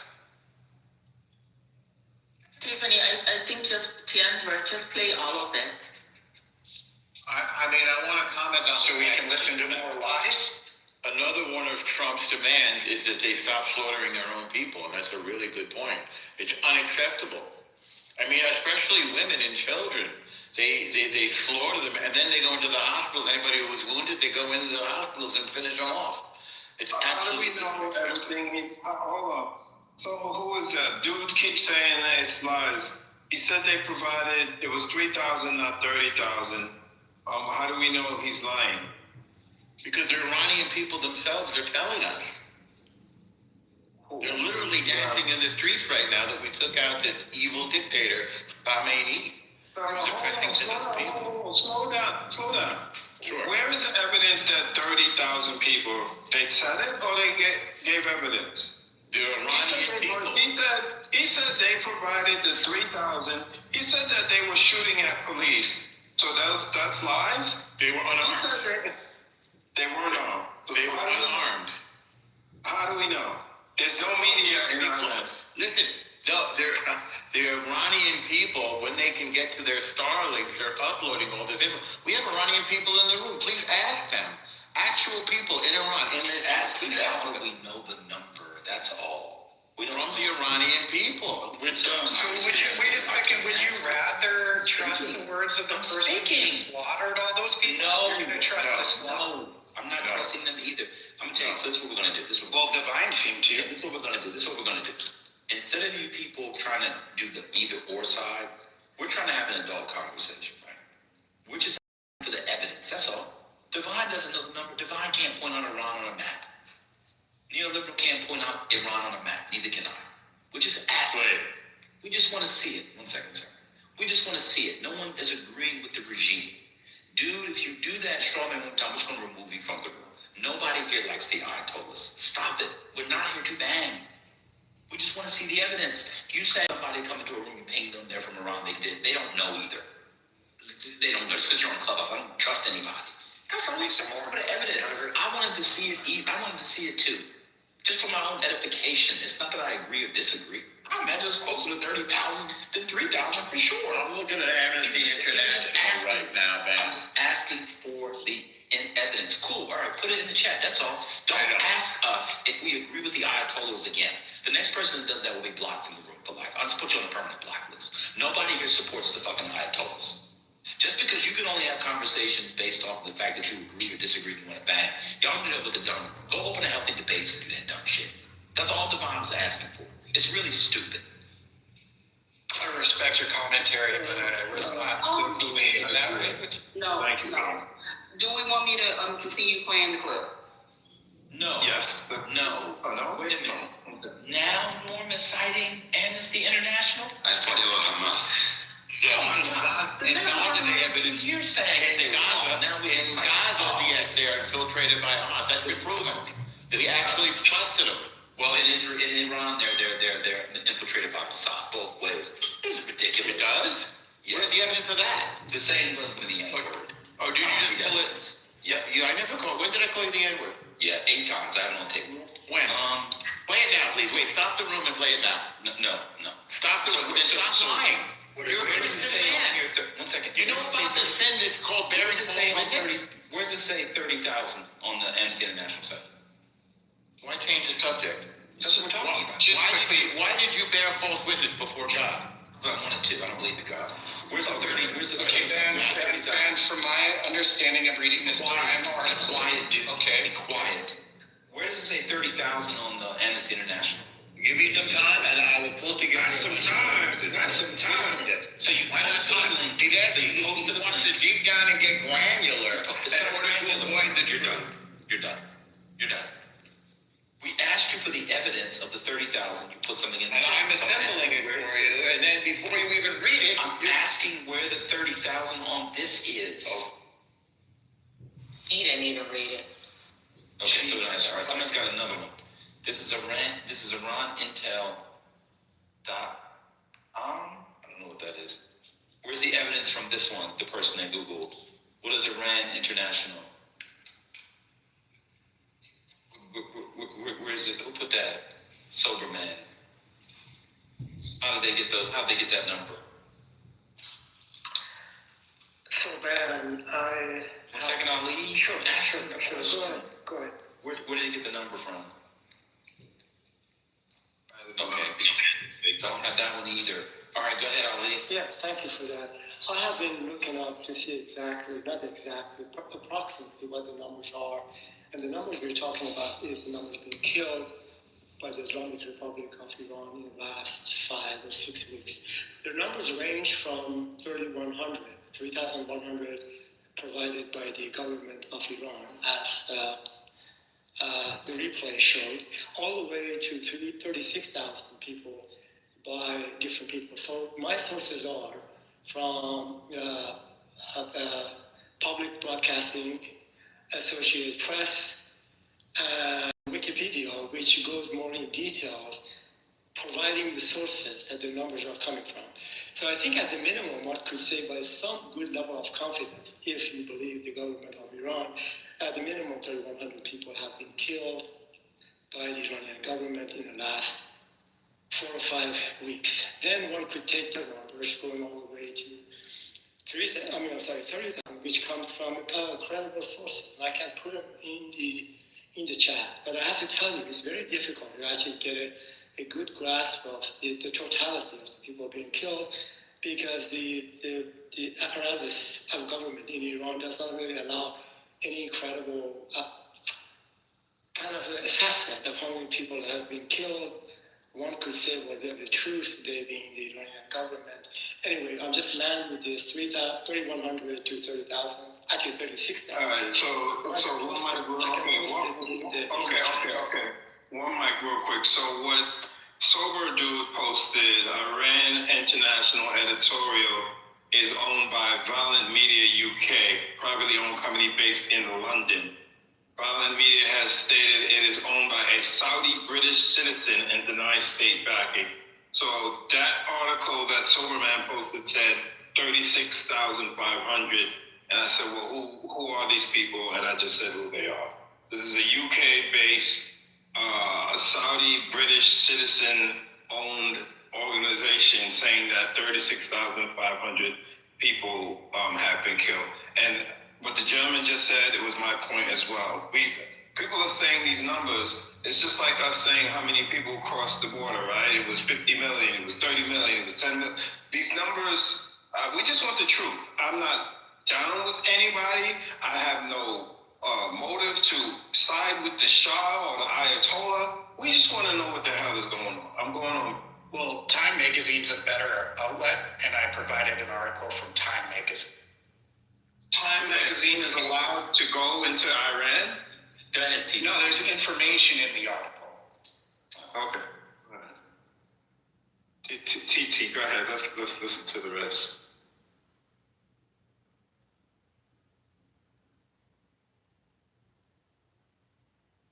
TT, you there? We're ready for the rest of the video, for the rest of the thing. One thing we can agree on is that this genocide regime is slaughtering its own people. There's no dispute about that. And it's intolerable. So is Israel slaughtering their own people? Another thing to actually not. I don't know if you heard about the ceasefire. They're occupied, Israel, so they might. Who's occupied? Wait, which part is occupied? Why are we going to Israel? That's not the topic. Come on. Yeah, you got to get the You're not really the right. No, I'm just saying you're bring the moral high ground to the I'm taking the moral high ground. Now you challenge. No, I'm just saying you're being a hypocrite. You're being a hypocrite. Another thing that we know for a fact, right? Like, I believe the regime is repressive and has killed protesters. The number, I don't know the exact number, right? I can confirm it. Either way, I believe it's higher than the government number. I believe it's lower than 30,000. The other thing that we know. What's the basis of that belief? The basis is the low and high numbers. The Amnesty is credible given that they have done the research. Amnesty's number is not 30,000. Yeah. There's other one. So you're just going to add them together and take the middle just to be in the middle? Well, that's my personal choice, yes. So in other words, we don't know what this This is crazy. He fighting you about Amnesty. And he was on this when it came to God. Well, Amnesty was I think it's proved it. Okay, Lorma, can we stick to the topic? Let's do that. Okay, I think Amnesty is credible. I think there is a wide band of uncertainty when it comes to this question. So let's deal with that. It's uncertain. The other thing that we know that isn't uncertain, right? That before during the 12-day war, there were Israeli agents and weapons and stashes run, right? That were used during the 12-day war, and it stands to reason that some of that ended up deliberately, non-deliberately in protesters' hands. So there you go. Tiandra, are you there?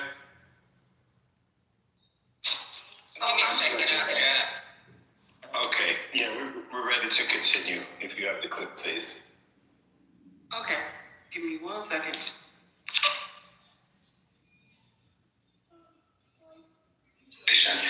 Added to this question, and they started to shoot at our police forces, our security forces, and then they started to shoot at ordinary people, even to protesters. Why? Because they wanted to increase the number of deaths. Since the President of the United States had already said that if there are killings, he would come to rescue. So they wanted to actually drag him to this question. So they started to kill people. So that was a terrorist operation for 3 days, and the number of killings were exactly 3,117. And the names of those victims, all of those victims have been already published by us, together with their identification number. If anybody claims that the number is more,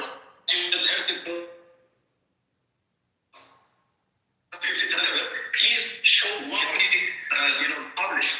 So please, out of those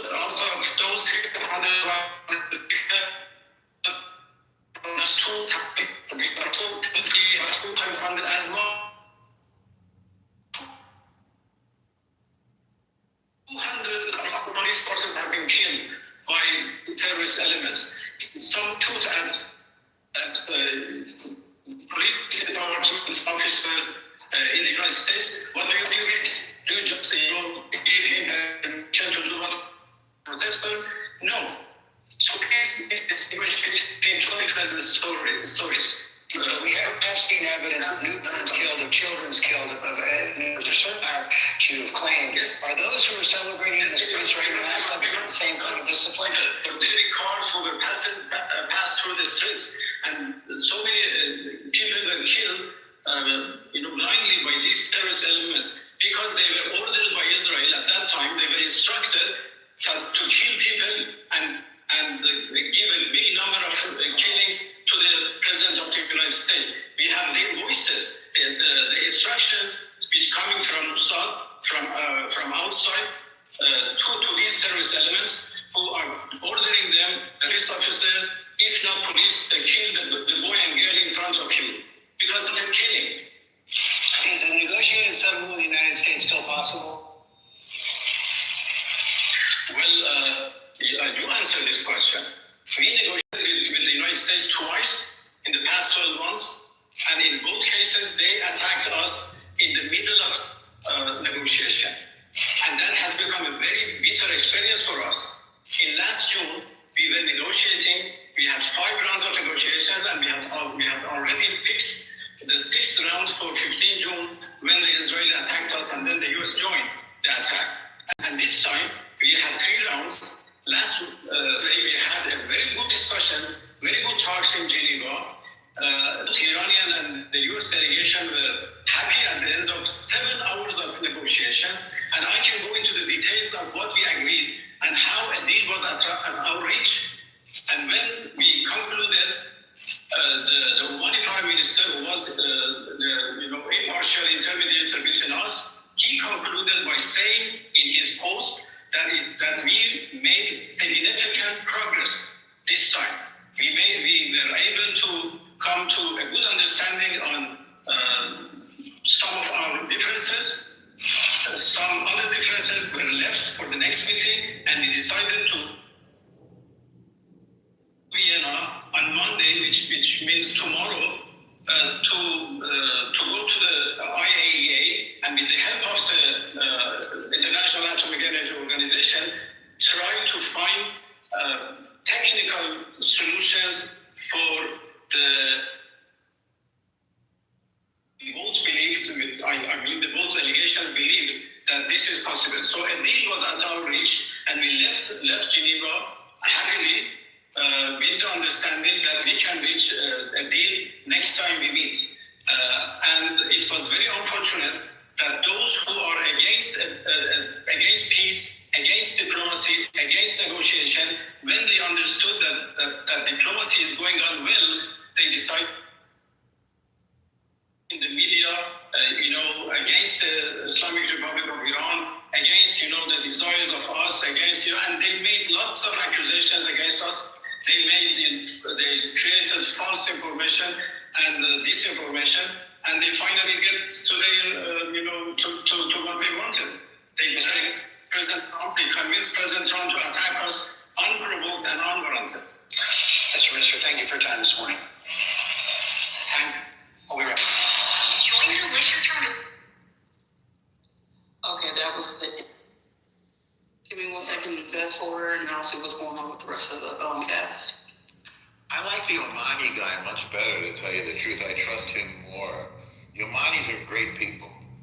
You know, you're just who you trust. Yeah, I think on the last five.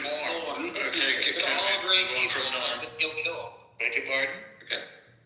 They're all great people. Great people. Why? We do business with the Omanis. They're great people. I know you hear me saying why. Respectfully. What did you want to say? Lord just put in the chat, and I'm going to see what else I can find out. Iranian drone strike hit an ammunition warehouse at a U.S. base in Erbil in Iraq. Secondary explosions and a large fire were observed at the scene. Also, IRGC is putting out numbers, which I don't believe, saying that so far the U.S. has lost 560 soldiers.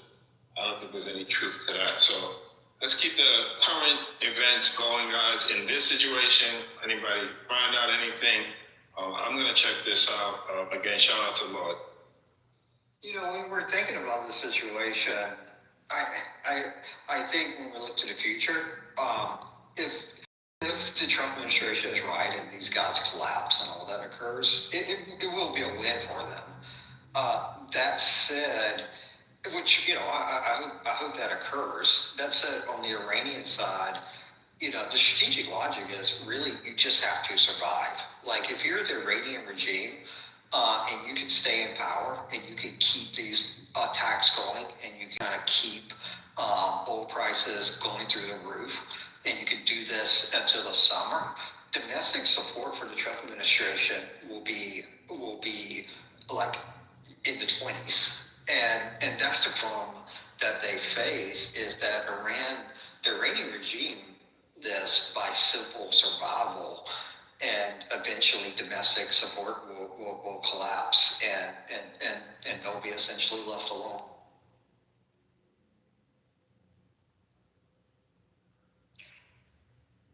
I mean, that's where it becomes a little bit tricky on the oil prices. They have not really targeted substantially. There were some strikes, but oil infrastructure. Some of this conflict has been priced in the oil price, and the analyst range has like the optimistic one, right? Is that configuration where Strait of Hormuz is closed, but it's closed to Americans, insurance prices go up, like stuff like that. There is instability over Strait of Hormuz. Sometimes it's open, sometimes it's closed. It's unclear, right? Insurance prices go up. There is rerouting happens, which all of this already happened. Insurance has been, some of the insurance has been voided. There is renegotiation on it. There is rerouting. Maersk announced they're rerouting, which rerouting adds 2 weeks. The Saudis and the Gulfs are going to transition to using the pipeline.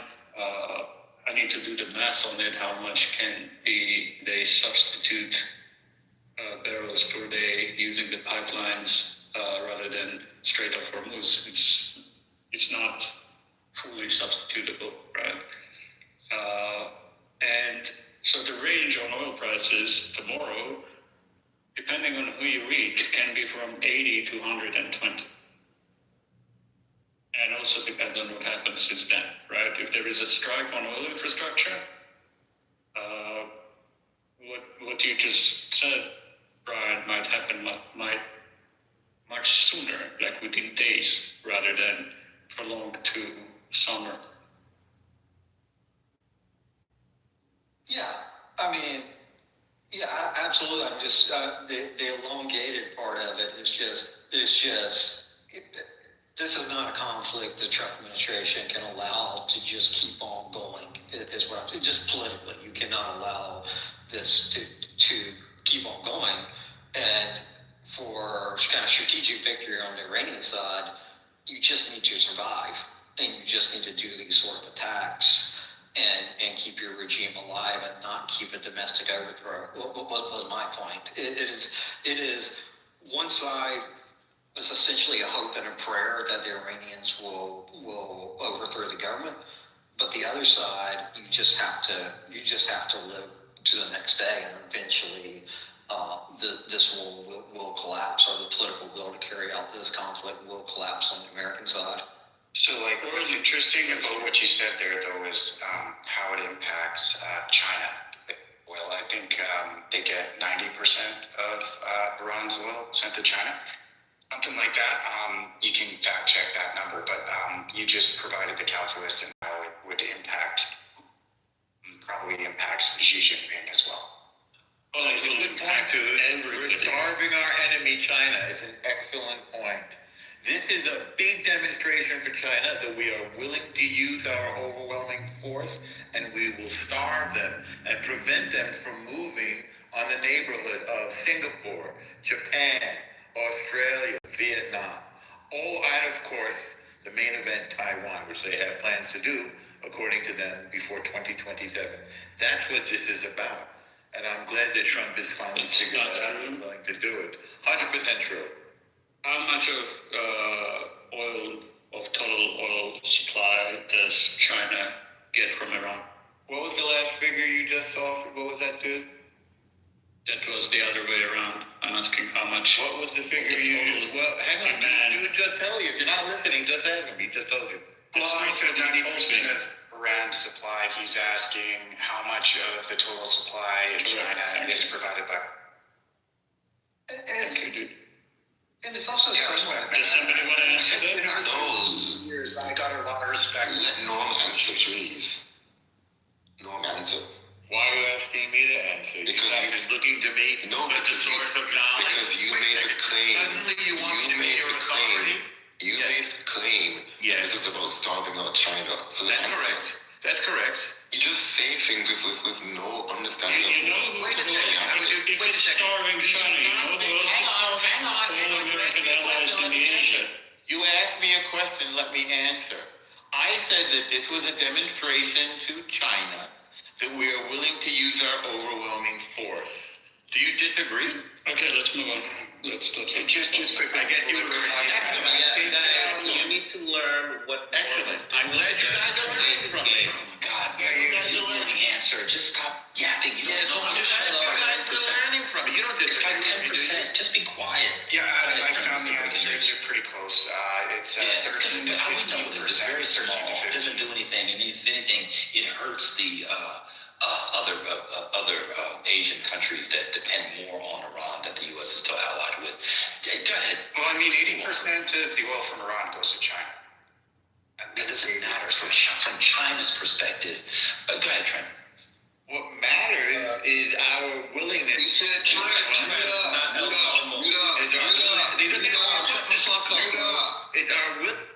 Sit the fuck down, then. Go ahead, Trent.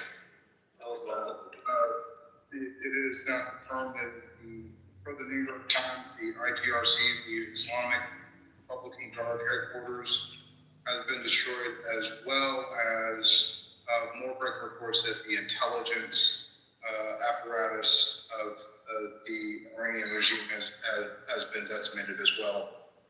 There were reportedly hundreds of soldiers inside the intel complex. No word on how many were in the IRGC headquarters, but both of those have been completely destroyed. Yeah, CENTCOM was tweeting that out. I saw that too. What else? Anybody else? Just one comment on that.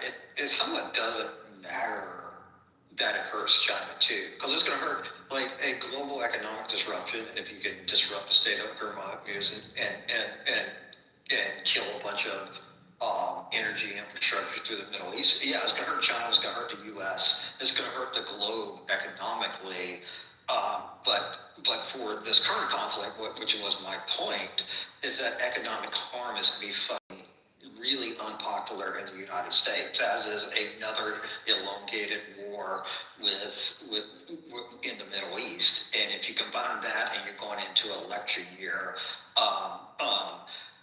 that's unsustainable politically for the United States, which goes back to my point. For the Iranians to win this, only thing they have to do is survive. Like the only way the Americans win this is a hope and a prayer that the Iranian people rise up and overthrow the regime, which I hope that occurs. But I would put my bets on the Iranian regime surviving and eventually political support for this war in the United States collapsing.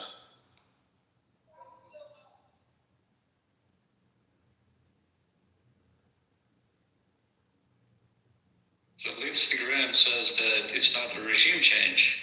The goal of this operation to change the threat, not the regime. And then there are news that Israel believes it can negotiate with the Iranian president, Pezeshkian, from Israeli Channel 12. I mean, if you're the Iranians, you survive this conflict and you do a race as fast as you fucking can to a nuclear bomb. Like the whole religious teachings, you would think at this point that's got to be the wayside, and you establish nuclear deterrence. It's gone. I don't think many people know what you're talking about, but it's gone. It'll be within 2 years.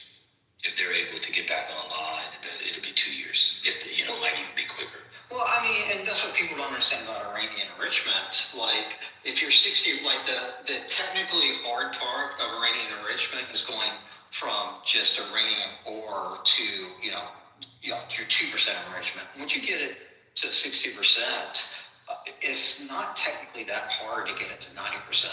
And they have a shit ton of 60% enriched uranium. Now they got to do other stuff. They got to operationalize it in a bomb, and they got to put it on a missile. But they obviously have a decent missile tech. So all of that's not within the realm of possibilities. Like, they're in a corner.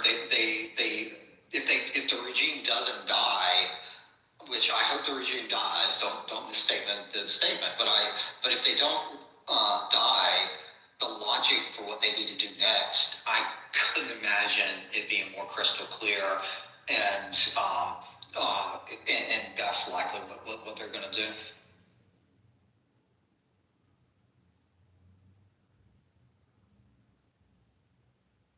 Yeah, I've been reading, just a bunch of commentary from people who study this kind of stuff, and I have not found one person who, is not politically aligned, but, really studies it, Brent, that suggests that the Iranians will be successful in doing the thing that people are calling on them to do.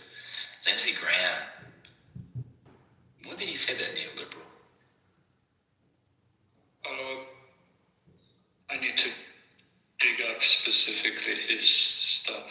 He said it after the seconds. Yes. No, that's insane. He was just saying last week he was at parties talking about regime change. See how quickly they change? See how quickly they change it? Now it's not about regime change. And there'll be maggots in here in a week saying it wasn't about regime change too. And there's no regime change. The change you got was, instead of getting a cleric who tells them not to have the weapon, you're going to get some secular guy come in, and they're going to put all their forces behind getting the weapon. That's change. That fatwa. Do fatwas die when the person who issues the fatwa dies? How does that work?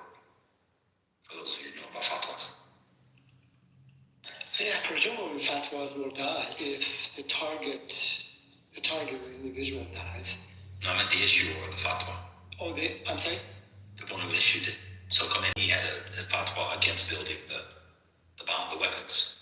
Right, I see. So that could continue from that perspective. So it seems to me, no matter who the new leader is going to be in Iran, whether the same regime coming up with a new leader, which actually they're in the process of doing the selection process by this committee of three. One is the president of Iran, the other one is from the Justice Department. I believe it would be the something similar to Supreme Court, and then the other one from another organization called the Assembly of Experts. So they have assembled these three individuals, and they're going to come up. That's their constitutional responsibility. Their constitutional responsibility is to select a leader. So suppose they do, and suppose the new leader becomes very clever and says, look, U.S., we'll do what you want us to do. We will stop enriching uranium. We have no ambition to produce any nuclear weapons. Second, we'll stop all of our production of the long-range ballistic missiles. Also, we guarantee you that the Strait of Hormuz is not going to be blocked by us being the Iranians. And the fourth one, the most important one, that we will stop categorically providing weapons, money, help to all of the proxy terrorist groups in the region. If these four promises are made, and there's some mechanism to make sure that these promises are complied with, then it seems to me it's possible that the U.S. may say, okay, we're going to hold you accountable to this, and we're going to put these mechanisms in place to make sure that you comply. So this way, probably the regime can survive, but this regime cannot be trusted. So a fantastic opportunity, a momentous opportunity, which is now, is going to be lost because it's highly unlikely if Iranians make the promise. Then they do not make good on the promises, let's say 6 months, a year down the road. Do you think we'll have anyone that will have the same opportunity that is here now presenting itself in order to the war? I don't think so. So there's a possibility that the regime could survive in the condition that I just mentioned. But that would not be a good thing. I'm going to say the last thing, any fool that trusts the Islamic Republic of Iran's leadership will be a fool, and they have proven over and over and over again that they cannot be trusted. I don't know if the Iranians need to make a deal. I mean, assuming that they can survive, and that is an assumption that the Iranian people won't overthrow them, but assuming that they can survive, the political will for this conflict in America, like going into an election year in the U.S. where you already have a president that is about as popular as an STI, like he's already extremely unpopular. You're going to go into the summer of Americans, much higher gas prices, and probably an even unstable economy if this conflict kind of drags on. You're not really setting yourself up for a great November. And with that, I don't think this is politically sustainable. So the deal that you laid out, I don't know if it's necessary from the Iranian perspective. The other thing I'd say is, lots of talk of a collapse in the Iranian regime, and some of those scenarios can be positive. Some of those scenarios can be very, very negative. I mean, you could have more hardliners from the IRGC essentially take over, make the supreme leader essentially a figurehead, and then, do the sort of things that that's already happened. Well, provide a nuclear, do a nuclear sprint and do those things. So, I just think this is a conflict. Obama said, "Let's bring back hope." I think this is like the neocon hope and dream, and hope it works out. And I'm just dubious that is going to. Yeah, you're probably right, Brent. I think time is on the Iranian side for the reason that you just explained.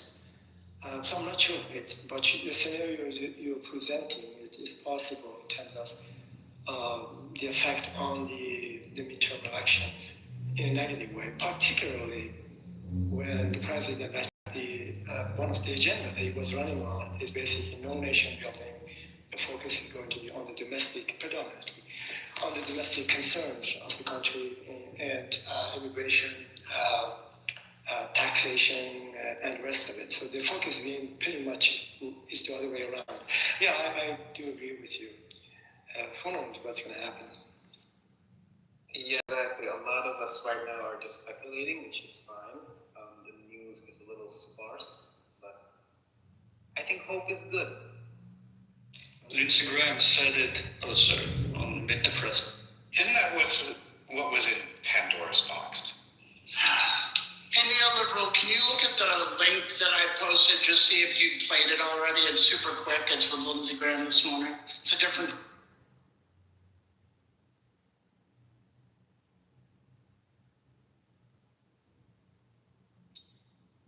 Ban, were asking about the fatwa. So usually the fatwa is when the person dies. Unless if the fatwa is done as permanent and irrevocable, then it continues to a lifetime. It doesn't end until it's achieved.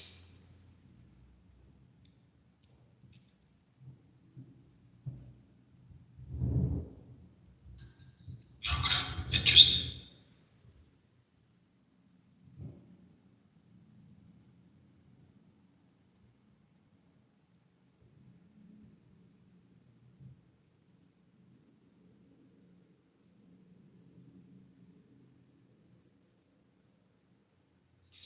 I just think that the tweet or the truth that Trump put out and that I put in Lindsey Graham's response is absolutely fucking nuts. I don't know if you've already addressed it. Scott, I think it's part of the same interview. There is a part. It is. Yeah, it says, quote unquote, the goal of this operation is to change the threat, not the regime. But he puts it like differently 3 times. So we sacrificed all those fucking college kids that I read to Mola for fucking nothing? Yep. Do you want me to stream it? I can if you want. Which, the clip? Yeah. Oh yeah, it's a 2-second. Yeah, I got it. I got it.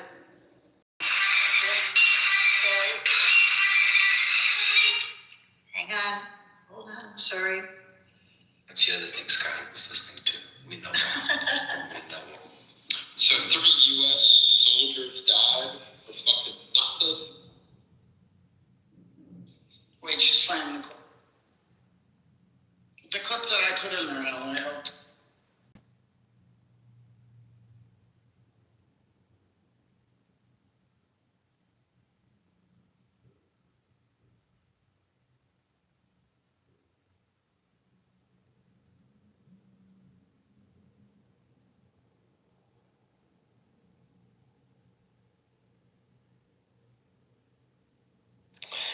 While he's looking for the clip, I guess the 3 scenarios out there, possibilities. One is to remove the threat, the 4 that I mentioned, substantially, maybe not entirely. The second would be the regime change. And the third one would be the nation building. And I'm sure, absolutely, that we are not, we in the US, is not in the business of building nation building. We have not done a good job, particularly when it comes to Middle Eastern countries, Iraq and Afghanistan. So I think from those 3 scenarios, it seems to me the first one that I mentioned, removing the threat, would be a good goal to have, considering how menacing this Islamic Republic of Iran has been in the last 47 years, not only terrorizing their own people, and the numbers killed by this regime very far during the last 47 years. And I probably can post numbers here. And also being a threat to the regional stability in adjacent countries and the region itself. And so removing the threat would be a good thing. At what cost, that has to be discussed and decided on. I'm sure people have calculated. What will it cost money-wise, time-wise? That's fine for human, let me just land in here. And in terms of losing, American soldiers this war. So anyway, it seems to me that removing the threat, if possible, is a good thing. Yeah, okay, if that is your war aim to remove the threat, you have to physically go in and remove the threat. You can't do that with air power. You can degrade the threat, bomb the threat, but if you want to remove it, that's going to require ground invasion of Iran. Like that is the only way you can quote unquote remove the threat. So if the goal is that, the means that you're using to get to that goal are just by definition non-sufficient. So what I'll say is, like, you're talking about fully removing the threat with force, but so what about degrading that threat so much that the people could actually remove that threat? Well, then that's regime change. Like if you're trying for regime change, maybe that could occur. There's some evidence that the Iranian people don't like this regime, and maybe you can bomb the regime to the point that they would overthrow. I would just say, to counter that, one, that is a strategy of hoping and praying, and to defeat that strategy, the only thing this regime has to do is survive, and this regime has shown a remarkable ability to survive, through its various crises. And I would, if I had to take a bet, and this is not the bet that I want to go true, but if I had to bet my life savings on it, I would bet on this regime surviving versus that kind of hope and prayer strategy working out. Okay, and do you know who else agrees? I have a written experience. I was going to play it before I lose it. Here we go. Senator, at the time, you agreed with the findings of the intelligence community. I want to play back what you said at the time. Take a look. Yeah, the Russians did it. It was the Russians who tried to interfere in our election. Every member of the committee was the Russians. They didn't change the outcome, but they did release information to the Democratic Party. It did affect Hillary Clinton. There's only one person in Washington that I know of that has any doubt about what Russia did in our election, and it's President Trump. Senator, are you now saying that you... Okay, that's it, guys. Brent, I wanted to respond to he's making a very good comment.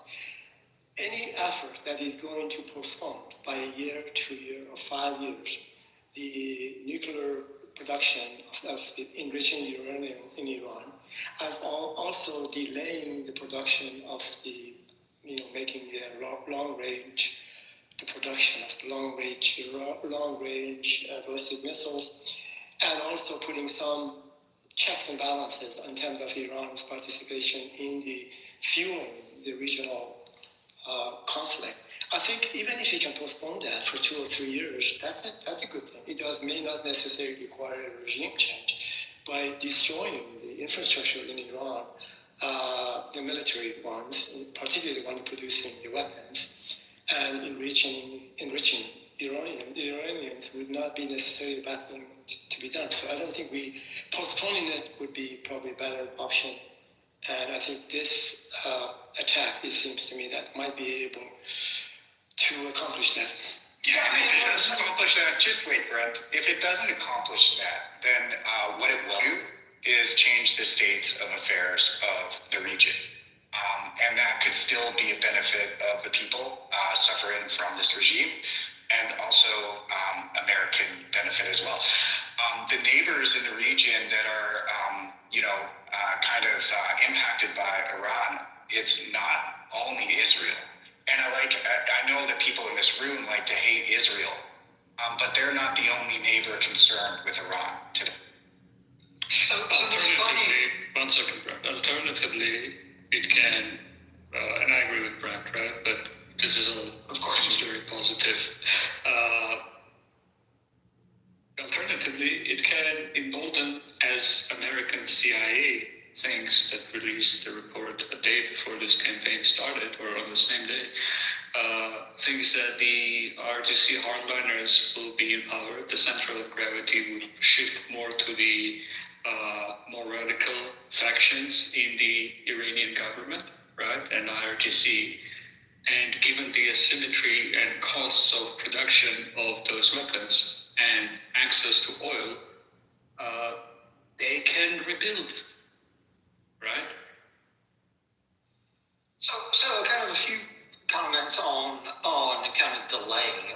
One, I just find it kind of humorous, because one of the big things that people didn't like about the JCPOA is that they said, well, this only delays the Iranians' path to a nuclear bomb. It doesn't forever stall it. So, we did have an agreement.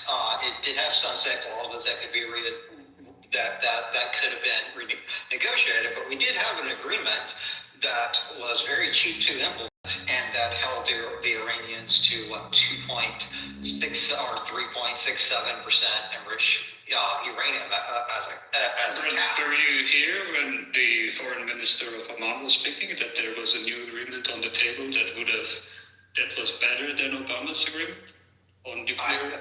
I did not hear that. Let me catch you up. Before this war, the Omani foreign minister went on Face the Nation, right?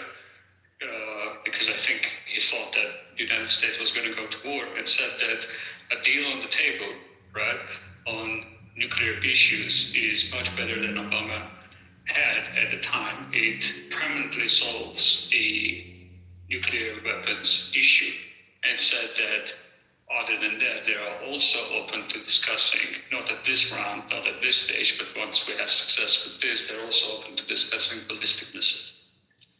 Yeah, and that would be great. I think a diplomatic solution with international monitoring is much better than this solution, because it goes to the other reality is dropping bombs isn't going to unenrich uranium. You already have just a shit ton of enriched uranium that's not that technically hard to turn into weapons grade.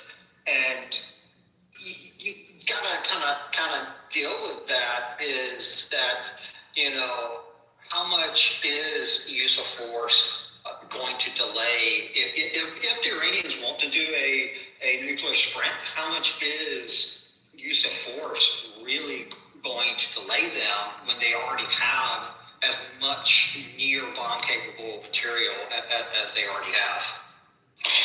Brent, I read somewhere, I'm not quite sure where, that Americans offered the Iranian regime to actually build at their own expense, American expense, 3 nuclear power plants in Iran and provide the fuel to Iranians in exchange for getting whatever uranium enrichment material that Iran has to hand it over to some kind of international agency. Iranians did not accept that. So if you don't accept that, if you're saying that producing enriching uranium to build power plants, and first of all, one has to think about how rich this country is in terms of Iran, in terms of the hydrocarbon reserves, in number 3 or 4 in the world, that's number 1. But let's say Iran wants to wear a white environmental hat and say, look, I think fossil fuel is not good, so I need to provide a portion of the energy production in Iran ought to be through nuclear power plants. So this offer was provided to them, and they said no. Thank you very much. So I get it, Ali. So between the United States. So that should tell. Let me just. I'll be grateful if you let me finish. So that should tell you something about the intention of the government. If other countries, particularly America, is willing to provide that at their own cost, American cost, maybe European cost, and Iran is not accepting that, I think one has to scratch your head and say, look, why not? How come? Go ahead. One second. So between the United States spin, can I talk? So between the United States take on the negotiation, the Iranian take on negotiation, and the mediator take on the negotiation, which is more credible out of those 3? I would say the least credible would be the Iranian government. Okay, and between the mediator and the United States? I don't know. I can't tell you. Amazing. Well, I think the mediator take on the negotiation would be the most credible, right? The Omani foreign minister spoke to, right? I have no reason to trust on the state of negotiations United States, right? Because United States keep going into negotiations and then keeps in the middle of negotiations bombing the country, right? So in between those 2, I agree that the Iranians, let's say, are the least to be trusted. But between the mediator in the United States, given the behavior of the United States on negotiations and the last, if you remember, 12-day war with Israel, it started also in the middle of negotiation, right? When the United States bombed Iran, right? So, and given all the leaks on the negotiations coming now, that the United States representatives didn't even seem to understand. Washington Post did a reporting on it. Since the Omani guy has the most credibility out of those, right? The Omani guy said that the nuclear weapon, they had reached basically an agreement. He asked for more days from the United States, went to face the nation, spoke on it, right? Said that basically we have the solution to the nuclear issue. And the other issues, they're open to talking after this is done, including on ballistic weapons. You know, on negotiations, it's also important to just remind people that it is really the U.S. that has a longstanding inability to stay in a negotiated solution. It was the U.S. that originally left the JCPOA when all parties were essentially in agreement that the Iranians were in compliance with the uranium enrichment targets in the JCPOA, and that if that wasn't the case, there was a mechanism for the United States to kind of show its facts and show that the Iranians were not meeting targets. So, I always think it's good to look at things from two perspectives. I hate the perspective of the Iranians. They're religious zealots that harm their people. But if you're looking at it from that perspective, it is the United States that are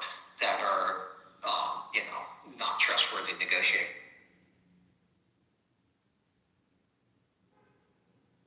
I question if the two of you actually feel empathy for the people that are suffering. We do. That's why He's bringing up some really good points, and it's just interesting the rhetoric that you two have provided in response. I'm sorry, do you feel empathy for the 108 children that Israeli and U.S. strikes killed? We can do those things either way. Why is your presumed humanitarian illegal bombing campaign is going to... Well, I sure do. And I talked to you about Ben Gvir a long time ago, and I'm no fan of his or Netanyahu. In any of this, talking about 180 people that were kids that were killed in Iran. You're talking about so you just care about those 108, but you don't care about the 20 to 30,000. Did I say that? Lives Or do you infer that somehow? No, that's what your rhetoric was inferring. How is my rhetoric with the question of whether or not I cared about 108 people? Do you ask me a similar question yourself? What's more, or 20? You started the who cares for who. You started the who cares about who counts. So it's my point is that it is the number of people and the rhetoric that's provided by you and Brent seems to not care at all about the suffering. That's not what they're saying. Yeah, DM you with this. So just I respond to that briefly. Caring about the great suffering that the Iranian regime is doing to its people doesn't mean you do logical things that cause more human suffering. And those things, international politics is a game of cost and benefit. I think the cost of doing what the Trump administration is going to do in terms of human suffering, in terms of U.S. power are going to be more negative than positive. We'll see if I'm right or wrong. But then to equate that to not feeling empathy for people that are suffering, I just think is pretty low below and kind of beneath. What I've heard is that you hate Trump more than caring about these people. This is ridiculous. Don't even engage. It's fucking stupid. Dude, I asked you. I got it. I asked you, dude, to people having a good conversation. We asked you to stop.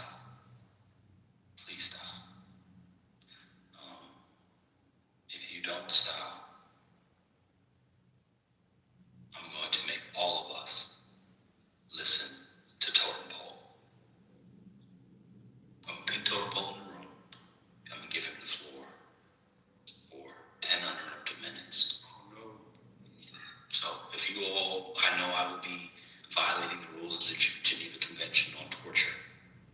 But if you stop, Alexa, stop. That's the French press.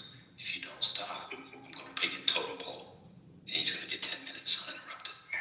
Stop. This has nothing to do with Donald Trump. Come on, people having a good conversation. Chill out. Can I go ahead now that I'm on the, excuse me, Ali. Please. Let me just, if it's okay, and I don't know if you played the clip, I can now play the clip. It's very brief. It's of Kristen Welker and Lindsey Graham responding to a post that was put up by Trump. It's 30 seconds. May I do it? Please. Thank you. Okay.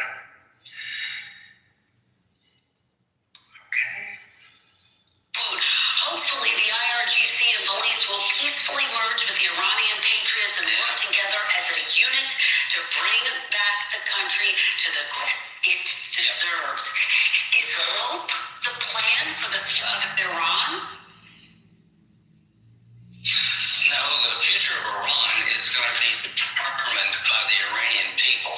The new Iran, whatever it is, whether it's a cleric or a representative democracy, our goal is to make sure it cannot become, again, the largest state sponsor of terrorism. That's a win for us. Is there a plan to make sure that happens, Senator? Is there a plan? Does the president have a plan to guarantee that that happens? No, it's not his job or my job to do this. And President Trump wrote That's it. Sorry if you played it. So I don't think that's too far off base in terms of what Lindsey Graham said.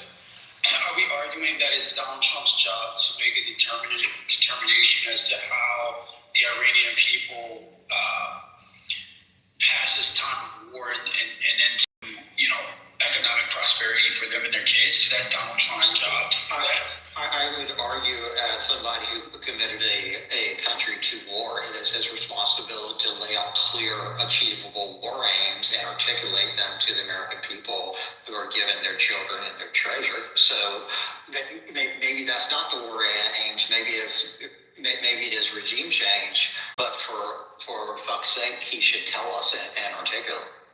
But wasn't that what he did on Saturday at 2:30 in the morning when he appealed to the Iranian people to take to the streets and take back their government? He did. Brent, if I could, I would argue that it wasn't the Iranian government and the Ayatollah Khomeini that first incited the possibility of war with the U.S. and with Israel.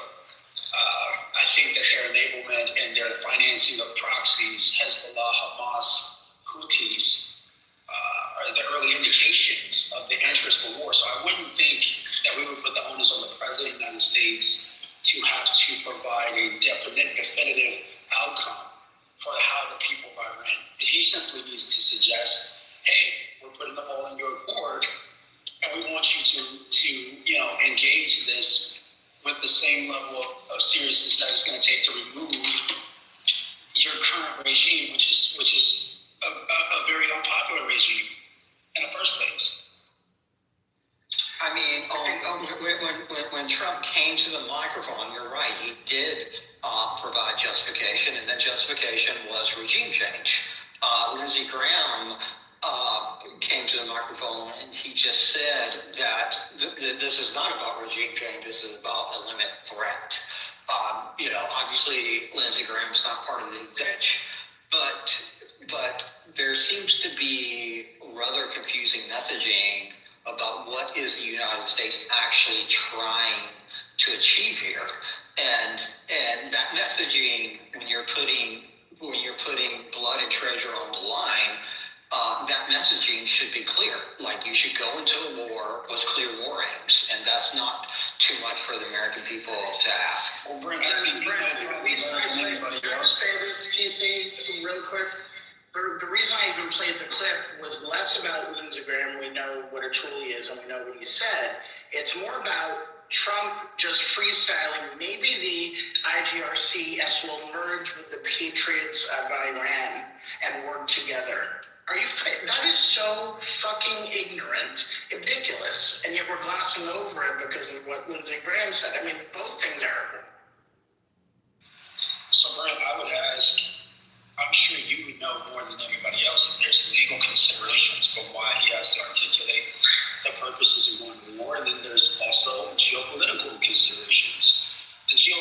considerations might be different from the legal considerations, but they're not mutually exclusive, or one is not more valid than the other. If he says that I have to prevent an imminent threat to the national security of the United States and our allies, that could be the legal justification. But if he was to continue on and say, and so we expect for the Iranian people to take to the streets and take over their government, that could be a geopolitical consideration. I don't think those two are incongruent. I think it's consistent with historical analysis of how previous presidents have engaged the rhetoric around taking preemptive actions. I would point you to George Bush and Afghanistan and Iraq. When has a revolution Afghanistan wasn't the oppressing power to have a peaceful government? I'm sorry, I didn't catch your question. What was that? It wasn't even to you. If you want to respond, it's fine, but just generally, when has a revolution teamed up with an oppressive power? Well, we know that the United States fueled,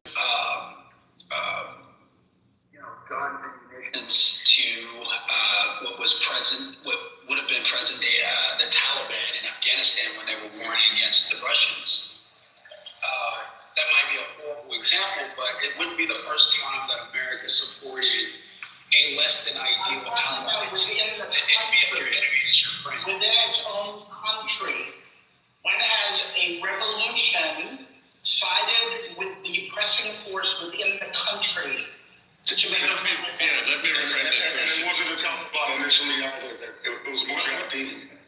Yeah, why are we going to the I said it was present day. I said it turned into present day Taliban. That's what I said.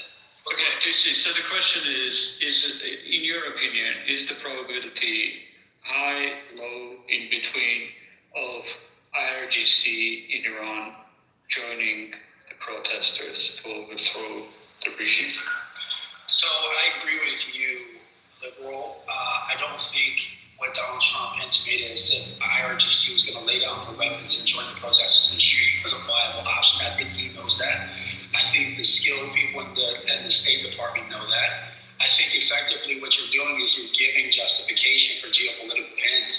We were talking about a minute ago how the negotiations were fruitless and how you thought that the Oman representative was more credible than the negotiators on behalf of the U.S., and I would agree with you.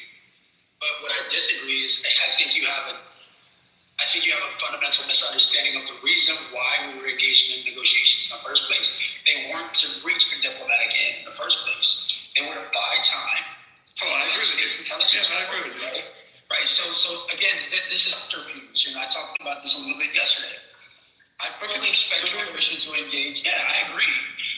But where I think we disagree is I think it's for more noble ends. You don't think it's for noble ends. You asked about the compassion we have for the people that suffer. No, I did. Ignore that. Ignore that. That was the ignore that. That's uninteresting. Okay. Yeah. No. The point is that yes, he's engaging in political subterfuge to create the pretext to allow him to continue to engage. I think for a more noble end. Okay, that's a fair take. I broadly actually have the same read that they're just going with whatever narrative is available to them, and the public justifications are, and the credibility of those public justifications are not their primary aim, right? That's why they're throwing everything at the wall. But again, we're reading tea leaves. My concern is that we hear far too many people on these stages. Can you please stop talking over him? Let him complete his thought, okay? Yeah, but we also, and this is to Trump administration and the Lindsey Graham, right? So it's also fair to look at Lindsey Graham's statements and how they have shifted during before the operation start and after the operation start, which is, I think, the interesting point, right? Lindsey Graham was for regime change before the operation. Now he has slightly shifted his position, it seems. So whether it is representative of overall administration or whether it's only Lindsey Graham, it's a good question. Again, we're all reading tea leaves. That may be what Brent was alluding to when the government doesn't even bother to its own people who are sacrificing, as Brent said, blood and treasure, right? To come up with credible scope, credible goal, and credible exit plan, right? None of this is available to American people. You can claim that it's because of some legal reasons. I don't know how that would be legal reasons. Well, that and then immediately retreating also gives, I think, credence to what I was saying earlier is, for the Iranians to win this, they just have to last. Like regime change, maybe this is a hint that they're starting to realize that might not be unrealistic, and if that is unrealistic, eventually, and it was as unpopular as the conflict this started at, it'll become more unpopular, and this will just not be politically feasible in an election. I agree. I think and this is, again, I don't have any basis of claiming this, but my read currently is that they were expecting the regime to fall in one day. They were expecting even something that how Russia miscalculated with Ukraine, and it's going to fall in 8 days. The United States miscalculated it even worse, expecting that killing the Ayatollah, irrespective of what CIA told them, and released that report in public, right? That is going to be gone in a day, and protesters will take over the government, storm over the government building, assume control the government, and take it over and IRGC will join them hand in hand. I think United States strategy has been delusion. Yeah, and I think United States is at this point unprepared, wasn't even expecting the range of retaliation that the United States is currently engaged in. Neoliberal, the French, Macron just announced he's sending the Charles de Gaulle aircraft carrier down there. I think it's the world's largest aircraft carrier, if I'm correct. I think it's even larger than anything. Israel we were told yesterday Israel was more powerful than France. Aircraft carriers must be bigger than. Oh, good point. Good point. But anyway, keep going. Just keep going. Yeah, but there's a question when there's I'm just agreeing with neoliberal. It's really sad because, honest to God, I'm fully on the side of the Persian people. I think they're really, really nice people, and they hate their government. But I think, it will take troops on the ground. It'll take Canada, USA, UK, and France, and a 10-year war on the ground to kick out the government there. And I just feel so sad because I think what we're setting up the Persian people for is a huge disappointment. All right, so let's ask you a question, please.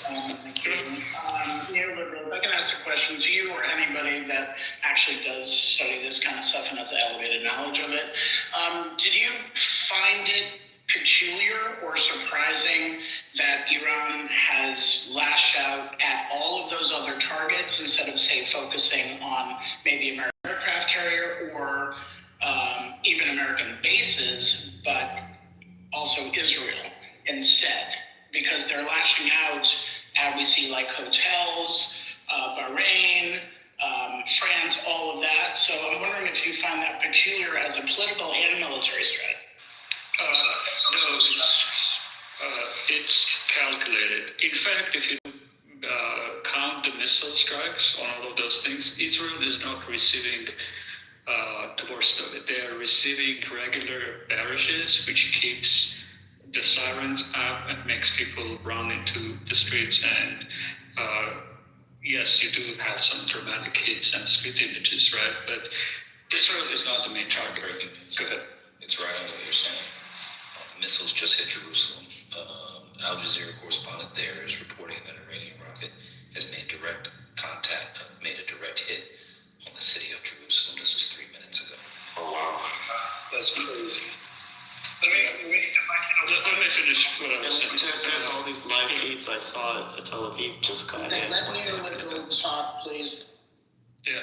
So Tel Aviv is getting hit, but Iran this time around seems to have calculated that Israelis have the will to withstand those things for a prolonged time. They don't have similar political costs and similar readiness to United States and the U.S. allies in the region, right? The U.S. allies in the region and United States don't have the same political capacity to withstand this type of fire as Israel does. So Iran has judged that Israel is a stronger element, and that's why it has concentrated its fire on the bases and the U.S. allies in the region, and is also extending it slowly to Europeans. So they have explicitly, one second, they have explicitly stated it. They haven't really escalated it to the utmost that they can take it yet. That is the implicit threat in what they're doing, also with the closure of the Hormuz, that they're going to strike oil infrastructure next. Yeah, you're right. Liberal, like, there's no... Let me just respond here. I largely agree with neoliberal, but I think there's an additional consideration as well. I think it's a legal one. I think Iran has calculated that they don't want to trigger a justification for a self-response from the United States, which is why they decided not to strongly target aircraft carriers and that type of thing, because they understand that if their actions or their responses triggers a legitimate justification for a self-defense response, and it gives Trump administration, plays right into their hands, a pretext to engage in all-out war, as opposed to this limited campaign. What do you mean by all-out war, though? Like, can you expand on that? Yeah, I mean, boots on the ground. I mean... Okay, there is no fucking way anybody's taking over Iran. Okay, Neil, we have a follow-up questions, I know. A follow-up question. So do you think also on one hand, like Iran is saying, hey, we can hit all of these places, so just so you know what our capabilities are, because the other side of it is, why would you do that and then galvanize the other Middle Eastern countries against you? I'm just trying to figure that out as a strategy. And I understand, I appreciate your take on Israel and why, and what they're willing to. Yeah, I think to tie it to what TC was saying, I actually agree. I think there is, while this is part where American analysts are still not catching up, the Iranian regime is now treating this as the next, weeks, hours is going to last as the final stand and the final survival. Either the regime dies or this is existential for them at this point, right? So they're ready to unleash everything they can, and they're going to go up the escalation ladder, but they are not going there immediately. So I agree with TC. They are not really going to go for, let's say, a tanker that's going to create a mass casualty event that is going to drive in United States even more. But that doesn't mean they're not going to escalate slowly, right? If it's existential, there's no doubt that they'll sink all the aircraft carriers, because they can. It's proven they can. It's existential, but that doesn't mean they are suicidal, right? It is existential for them, but their aim of how to win this is not only to survive as a brand, but to reestablish, not only outlast, but to reestablish deterrence. To make the United States and the U.S. allies that are going to be calling the United States to stop this, right? To feel pain. Yeah, so they're bad. Stop this. They're bad. It's that the American public and the European public will collapse before the regime collapses. Yeah. Okay, give me a second. I'll wrap it up and then you can respond. So there is something to what TC is saying. Deterrence cannot be, there is a balancing act in there, right? Like if they overplay their hand and sink a U.S. carrier, that makes their problem worse, right? So the escalation ladder, we're going up on it. The problem with this is, of course, this can backfire and accidents happen, and this may escalate a much larger war, but the United States has taken it here. So I would dispute that they have the technical capability to take down the carrier.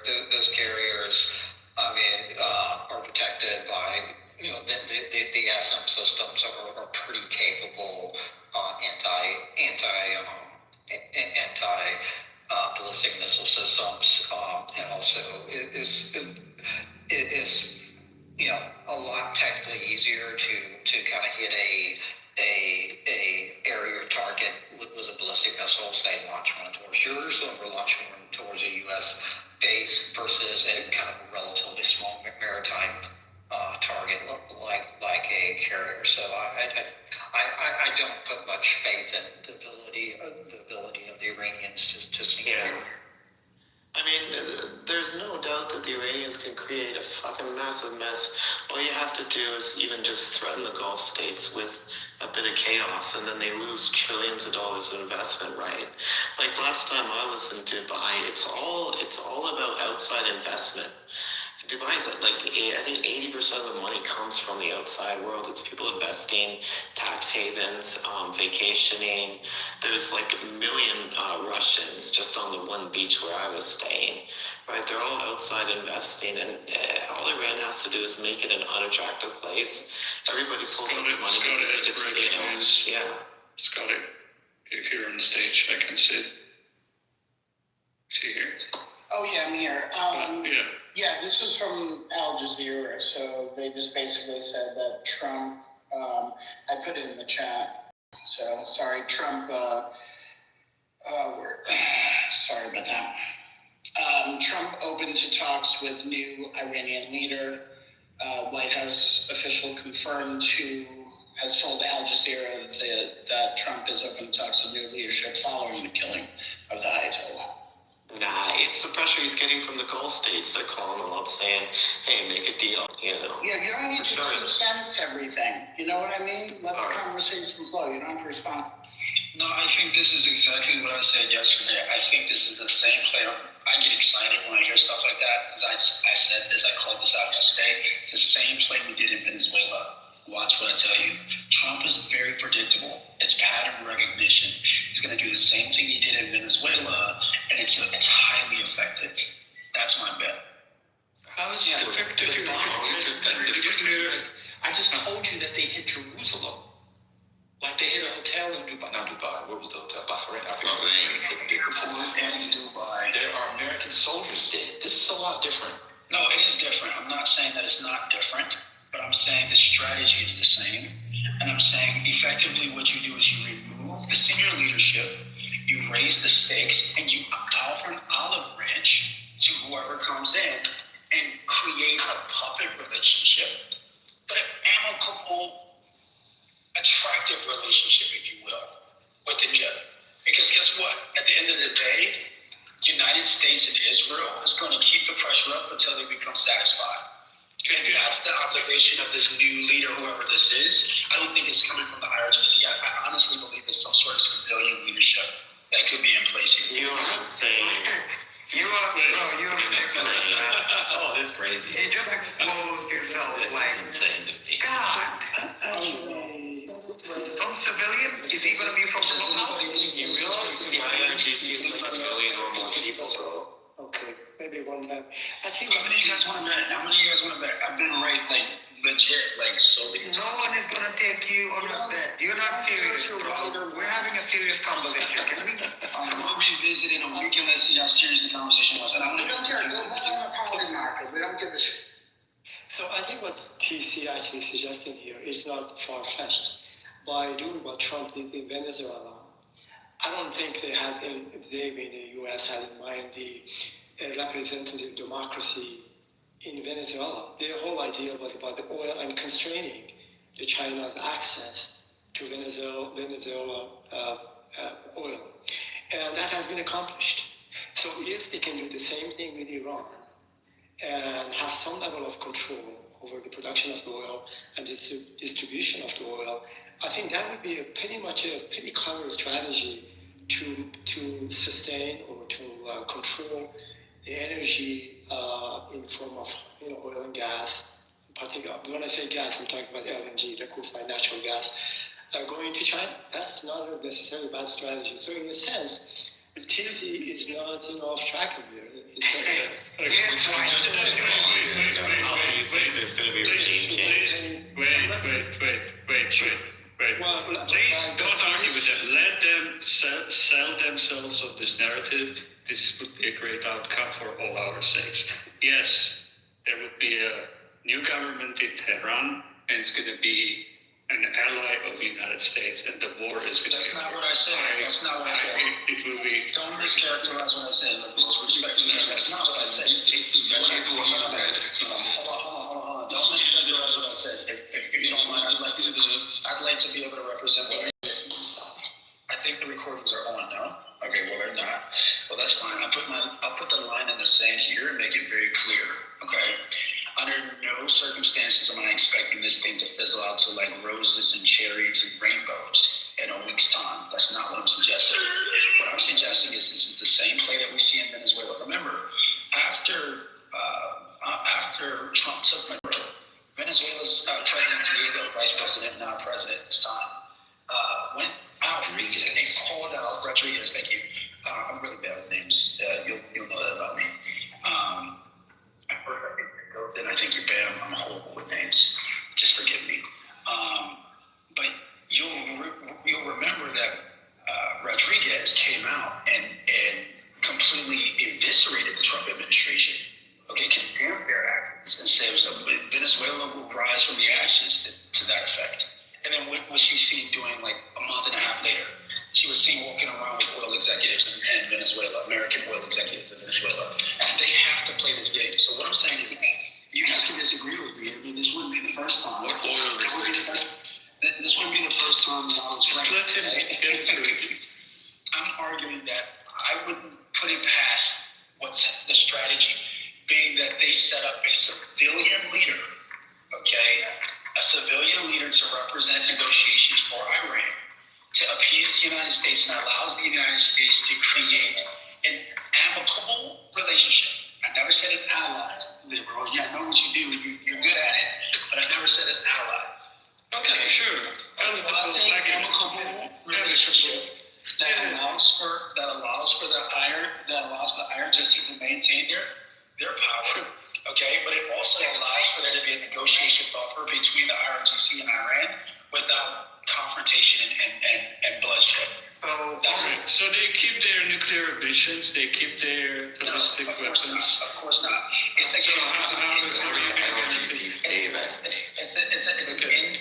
an interim arrangement that allows for the normalization. So you believe that the United States has increased their leverage or decreased their leverage? 100% increased. So why is the United States now reaching out to Iranians? Because it's the same playbook. It's the same. We are actually. Wait. Okay. Why are you saying America's not? 100% America is. American intelligence have been liaising with opposition forces in Iran. Which opposition forces? So are you going to betray the opposition forces? Internet in Iran. You're going to betray the opposition forces? How do you think we got our intelligence in the first place? From the opposition? You're a moron from Mossad. I know. I believe there are at least two Iranian generals that are spies for the United States. Yeah, that's the question. Yeah, that's the point. That's what I'm called. That's what they're called. So they're not opposition. They are opposition. They are opposition. That's not how that works. So here's the thing, right, I'm gonna do, and I'm gonna go ahead and mute up because I see the temperature in the room rising a little bit, and that happens when I seem to speak. That's okay, but I'm gonna ask you a question. What are you gonna say next week when it comes out that there's a civilian leader that's leading the negotiations in Iran? What are you gonna say there? How stupid I am? No, I'll eat a pork chop. I'll respond. I'll eat a pork chop. And wait, I'm going to stop you. The civilian leader is the leader of the country. Yeah, there is. He's a civilian leader. He's a civilian leader. What do you mean, a civilian leader? He doesn't know that. Yes. That's the problem. Yes. He doesn't know. Yeah, I do know, and you're the one that don't know. You literally just called President Diego. This man knows nothing about Persian culture. What are we doing here? I thought we were having a gentlemanly conversation. You said the civilian leader will lead the conversation like it would be a change. It's already Mamadou said, Yo, stop calling me that. What's wrong with you, dude? I'm more possible, dummy. Okay, so again, are we gonna go back to have a gentleman conversation, or are we gonna go and then call? The United States hasn't even put in free internet for the Persian people. The United States hasn't been able to do anything for them at all. What are you talking about? Imagine calling Dr. Rodriguez President Diego, and now you're telling us about a civilian government. My lord, give me a second. Let's let TC finish so that temperature doesn't rise in the room. TC, please, just not even 2 minutes ago when I said it would be a civilian leadership that leads the negotiation with the U.S., Mamadou came off mic screaming and hollering, talking about how stupid TC was. TC, can I get you on the point? Just get We're wrong. I think I've made my point, and we'll let the conversation grow organically. All right, I think the reason that Trump is actually coming back and possibly meeting with these people is probably pressure from the Gulf states who have like zero fucking of their own defenses. They have nothing. They're holiday resorts. They've got a lot of money invested in Washington. They've got close friends there. Dubai, Qatar, all these countries are coming to Washington and saying, hey, calm down. You're chasing away all of our trillions of dollars in investment. That's what's happening. TC, I will agree with you, right? And no need for a bet, but I'm interested. So I would agree with you if outcome of this, whatever government is in place, whoever the leader is, if they substantially limit their ballistic program, right? You would be right? I currently don't believe that it's going to be on the table, right? And that will communicate to me that the United States actually lost leverage rather than gained, right? So that would be because if United States manages to disarm Iran, right, your narrative would be not cope, not a narrative that the United States is going to tell itself to spin the domestic narrative, but it would be actually true. If United States manages to substantially limit the ballistic weapons of Iran, I would agree with you. I don't believe it's going to happen. Okay, great. I love that because that at least creates an environment where through this region to see how Donald Trump can be effective in this strategy, right? So I would argue in response to that we don't get there first. What I would argue is we first get to regime change. Okay? What regime change? Okay, define regime change. Let me explain. Okay? We first get to regime change, which again is some sort of buffer, call it like tribunal or some sort of like committee, whatever it's going to be, right? I don't know exactly. Something that is outside of currently existing procedure, some other procedure? It could be some sort of amalgamation of various different representatives from the region that share the interests. It could be Qatar. I'm sorry to interrupt you. I'm just trying to what I'm saying is there's make the lines clear. They currently have a process of 3 people, Pezeshkian, the judicial lawyer, and the other guy, I forget. They are going to select a new supreme leader. And so they have a process. You need some process outside this process? No. We don't have to disagree as often as we used to. This can certainly be the case. But I'm just laying out the case for how it would happen, okay? There's effectively some interim motion that creates an amicable situation between the United States and Iran that allows for there to be a proper installation of a new government that is able to negotiate with the U.S. outside of contentious and like. That's what Trump already not doing it. Trump is negotiated with Pezeshkian. Israel said that they are negotiating with Pezeshkian without any. Do you think they're going to negotiate with Pezeshkian on basically? I'm going to be honest. You're going to destroy. I'm going to be honest. Pezeshkian is the current president. Do you think their negotiation will be you're going to step down and? I don't know. Honestly, I don't know. What I'm saying is the play is very similar. to what we saw then. And this is how it is. Casey, you're losing me. I'm trying to get specifics, and I don't have specifics. I'm not going to be able to predict specifics. Okay, a shape of specifics, like not names of people.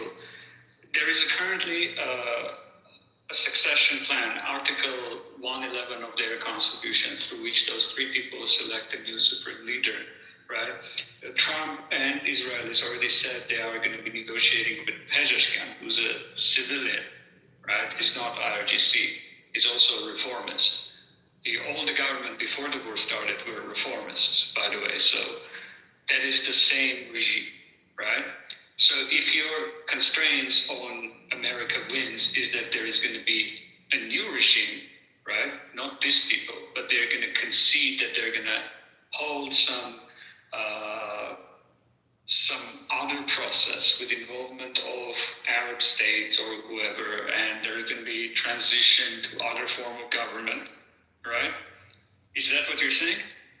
What I'm saying is that the way it currently exists, this is an untenable situation for the United States to negotiate with Iran as long as we're on a war footing. And the Trump administration strategy, right? Let me just finish here. And we're not going to have specifics here. We're not even 48 hours out from the initial strikes, right? More than 72 hours out from the initial strikes. So I'm not going to have specifics, right? We're all postulating here. But based on what we can discern from Trump's really successful efforts in terms of destabilizing and then stabilizing again, is that he's going to erect an interim government entity. I don't know if it's a committee, tribunal, whatever it is, right? That's going to create an amicable environment for negotiations. Now, what I think could potentially happen, and is also likely, is that we resolve that there will be no more supreme leadership in Iran, and that it will fall to pure democracy, and they will retain their democratic model with the president. But it has to be a president that is, again, open to negotiations with the U.S. and Israel, and one that can commit to at least creating a pretext for negotiations. Okay, thank you. So I just wanted you to tease this. 1 second, I'll wrap it up. So thank you for teasing that out. You heard the conditions for what TC will consider the amicable solution. Let's see if it materializes. I believe the probability of that not materializing is very low. So TC, I think Neil making a good point. So right now, as we know, there is this committee comprised of the current president of Iran and the chief justice of Iranian legal system, and also a popular member of the Assembly of Experts. Their job is twofold. One is to continue to provide leadership for Iran in the absence of having the supreme leader, which is now instead. Second is they are being tasked with the responsibility in the Constitution, as Neil correctly mentioned, Section 111, elect a leader for the government. So the process itself is kind of in place. Unfortunately, that's just the way it is. The whole system is being rigged. So outside of this, if U.S. is negotiating with Pezeshkian, who is president of Iran, in what form or shape he is going to get the support from the current apparatus of Iranian government, or the people actually, to support him, put him in a position that is going to be able to, in a credible way, to represent Iranian government and negotiate with U.S. So when we talk about a regime change, there is a good question. What do we mean actually? What is that is all about? Is it doing away completely? Yes. Yes, doing away completely with the supreme leader. There will be no more supreme leader in Iran. That's the one. If you want to wrap your arms around this deal, that's what my position. Sure, I understand. So I think if the idea is to have a civilian. I think when you say civilian, I take it in a way of separation of church and the state, having a civilian which is free from theological. Correct. Yes. Yeah. Yes. So that would be a good aim to have. If a leader is going to commit to that and having something resembling our establishment clause in the First Amendment, yeah, that probably makes sense. But I'm not quite sure what this regime change, what we talk about. What is the mechanism actually to bring, who would replace this current regime? I don't know. So the question by Neil, it's a good one. Although I disagree with some of the things that he's saying. But it's a legitimate question. That's why I said, yeah, if he wants to wrap his arms around my prediction, if you will, and I use that term lightly, because again, we're all just, speculative. Yes, please pause. No wrapping my arms around anything. Pause.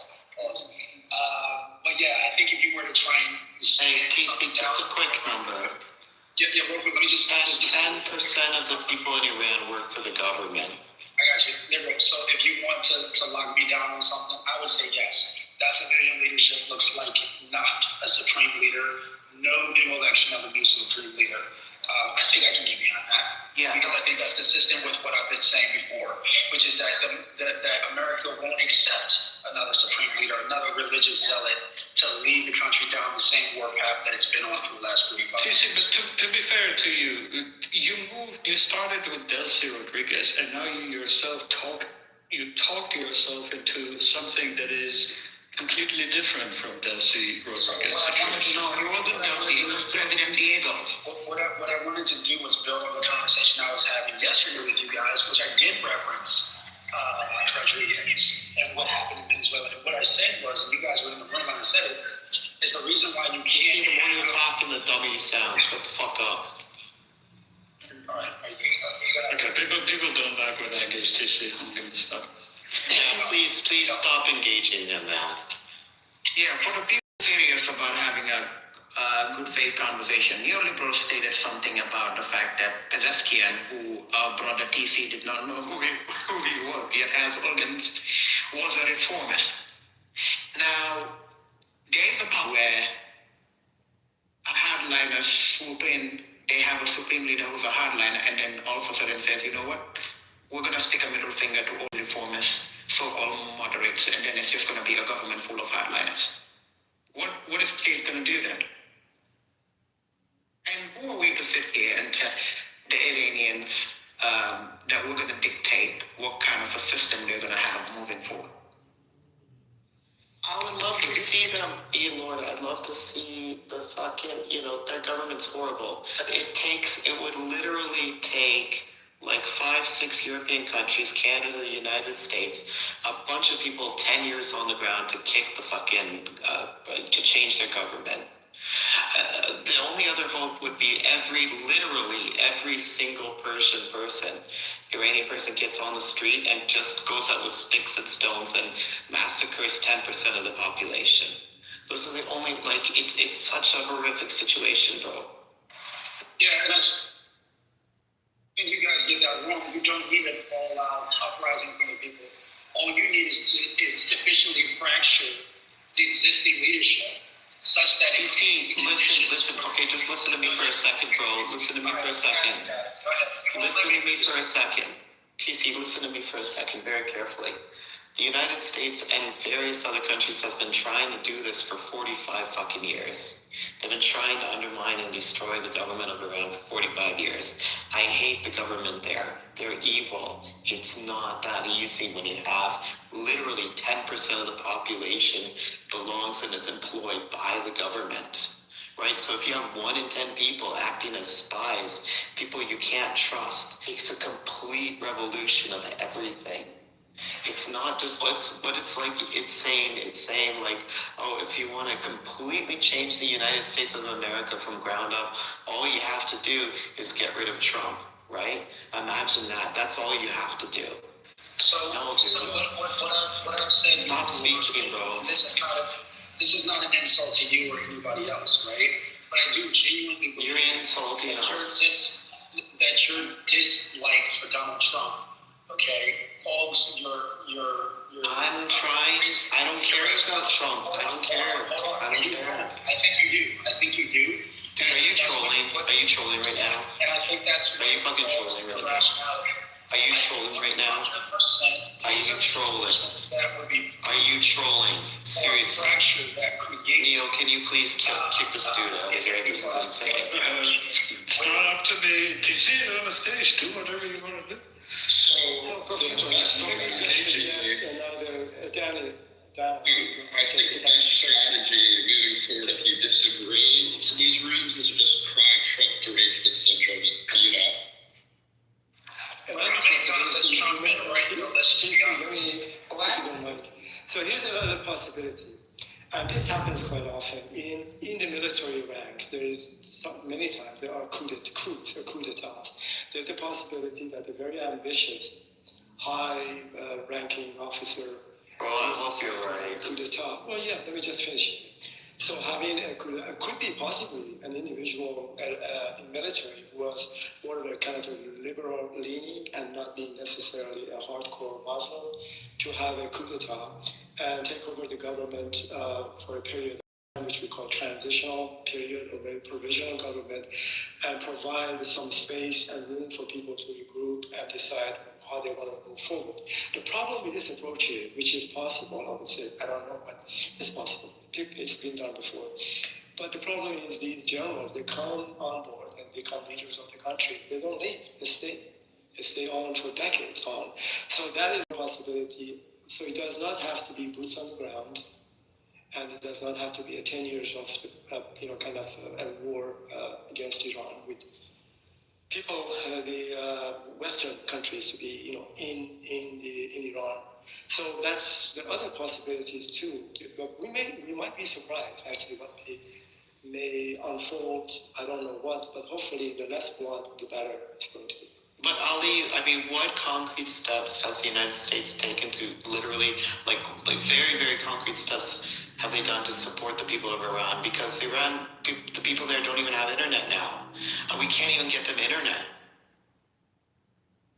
Well, the concrete support, like very specific concrete support. I am not quite sure if the United States government really have the best interest of Iranian people in mind. There you go. It's very sad. Let me just finish it here. What if, and I think Venezuela is a good example, which TC actually presented here. Please don't bring it. What if that an Iranian government now would concede to satisfy the Americans' concern, which is ballistic missiles, nuclear program, cutting out the proxy wars in the region, and maybe cut out the Strait of Hormuz. If they agree on it, that is in principle. So it is, if they agree with that, but they could continue terrorizing their own people. Would America would walk away? So the point that I'm trying to make, the perfumer, that it is possible that probably the interest of having the interest of Iranian people is not necessarily on the top of the list for the American or Western countries, but the other four that I just mentioned probably are more important. And one could say, hey, that kind of makes sense. What is best? But what steps would they take? I just don't understand why we're comparing this to Venezuela. Don't. They're like two fucking different countries. So let me just clear. The stuff that they have been taking is stuff that we see now. I mean, perfumer, he left with it, or something. No, I'm here. Oh, you're okay, good. So these are the steps that we see that the U.S. has taken with Israel. That would be the step in the right direction. The reason I'm asking is you're from there, right? Well, look, perfumer, I just made the point that the freedom of Iranian people from the terrorist activities of their own regime may not be at all on the top of the list of the American agenda for this war. So you're just making the case of so you're telling me what U.S. is doing to help the Iranian people. Again, that may not be even on the top of the list. Right. But I mean, this is what, Trump was declaring. He's saying, okay, Iranian people go to the streets, you're free now, which is like insane, right? You must agree with me that. How would we actually get guns into the hands of the average person? Because the only people that have guns in Iran are the people that work for the government, right? And that's like 10% of the population, and they're willing and they're free to kill 90% of the people. right? And they will never get in trouble for killing the average citizen. Not typically, right? So if you have 10%, imagine you had a really evil United States, right? And then 10% of the people who work for the government, they're the only people with the guns. How is an outside force going to come and liberate us, right? That's the problem. Oh no, Matt had breaking news. Go ahead, Matt. Sorry. In a new pre-recorded address to the nation, Trump says military operation in Iran will continue until, quote, all our objectives are achieved. Could be a month, could be longer. And then he also says there will be more U.S. service members to die. He says that's the way it is. And then he says that America will avenge their deaths. So, do we have that audio? Can we actually hear it as opposed to just? I'm reading the transcript. I'm not, also TC, I don't like you, so if you ask, I'm not gonna also play. Nobody on the stage likes me, right? So, I like you, TC. Including yourself. You don't like yourself. This is not related, but it is breaking news. This guy got sentenced to 16 years in prison for attempting to frame an illegal immigrant with death threats against Trump and another 9/11. I don't know if you guys remember this story. This was a story that Kristi Noem at DHS was going around saying that illegal immigrants wanted to kill Donald Trump. Y'all don't know if you remember this. And also blow up America. And it was a guy who had a beef with someone who he thought was an illegal immigrant. And they found out that actually was a citizen that did it. And they found out he made up the story. So, one way they knew he made up the story was because the other guy doesn't speak or write in English. This was one of the stories that DHS was running around talking about illegal immigrants want to kill Americans. And it was an American who did it. He got 16 years in federal prison. Matt, I can play it if you don't want to. Yeah, where can I find it? I don't have the link to it. I just read the transcript. Let me see, where is it at? I mean, this is 5 minutes. Actually, it's on X, the whole video. 5 minutes and 32 seconds. They just put some of these other things. I can play it. Go ahead, Neil. Well, thank you very much. Over the past 36 hours, the United States and its partners have launched Operation Epic Fury, one of the largest, most complex, most overwhelming military offensives the world has ever seen. Nobody's seen anything like it. We have hit hundreds of targets in Iran, including Revolutionary Guard facilities, Iranian air defense systems. Just now it was announced that we knocked out 9 ships plus their naval building, all in a matter of literally minutes. Iran's formerly supreme leader, Ayatollah Khamenei, is dead. This wretched and vile man had the blood of hundreds and even thousands of Americans on his hands and was responsible for the slaughter of countless thousands of innocent people all across many countries. Last night, all over Iran, the voices of the Iranian people could be heard cheering and celebrating in the streets when his death was announced. The entire military command is gone as well, and many of them want to surrender into saving their lives. They want immunity. They're calling by the thousands. Combat operations continue at this time in full force, and they will continue until all of our objectives are achieved. We have very strong objectives. We've done something 2 weeks ago, but they just couldn't get there. Earlier today, CENTCOM shared the news that 3 U.S. military service members have been killed in action. As one nation, we grieve for the true American patriots who have made the ultimate sacrifice for our nation, even as we continue the righteous mission for which they gave their lives. We pray for the full recovery of the wounded and send our immense love and eternal gratitude to the families of the fallen. And sadly, there will likely be more. Before it ends, that's the way it is. Likely be more, but we'll do everything possible when that won't be the case. but America will avenge their deaths and deliver the most punishing blow to the terrorists who have waged war against basically civilization. They have waged war against civilization itself. Our resolve, and likewise that of Israel, has never been stronger. America is now, again, the richest, most powerful nation in the world by far. But the only reason we enjoy the quality of life that we do and the freedom and security is we have done things that others are unable to do.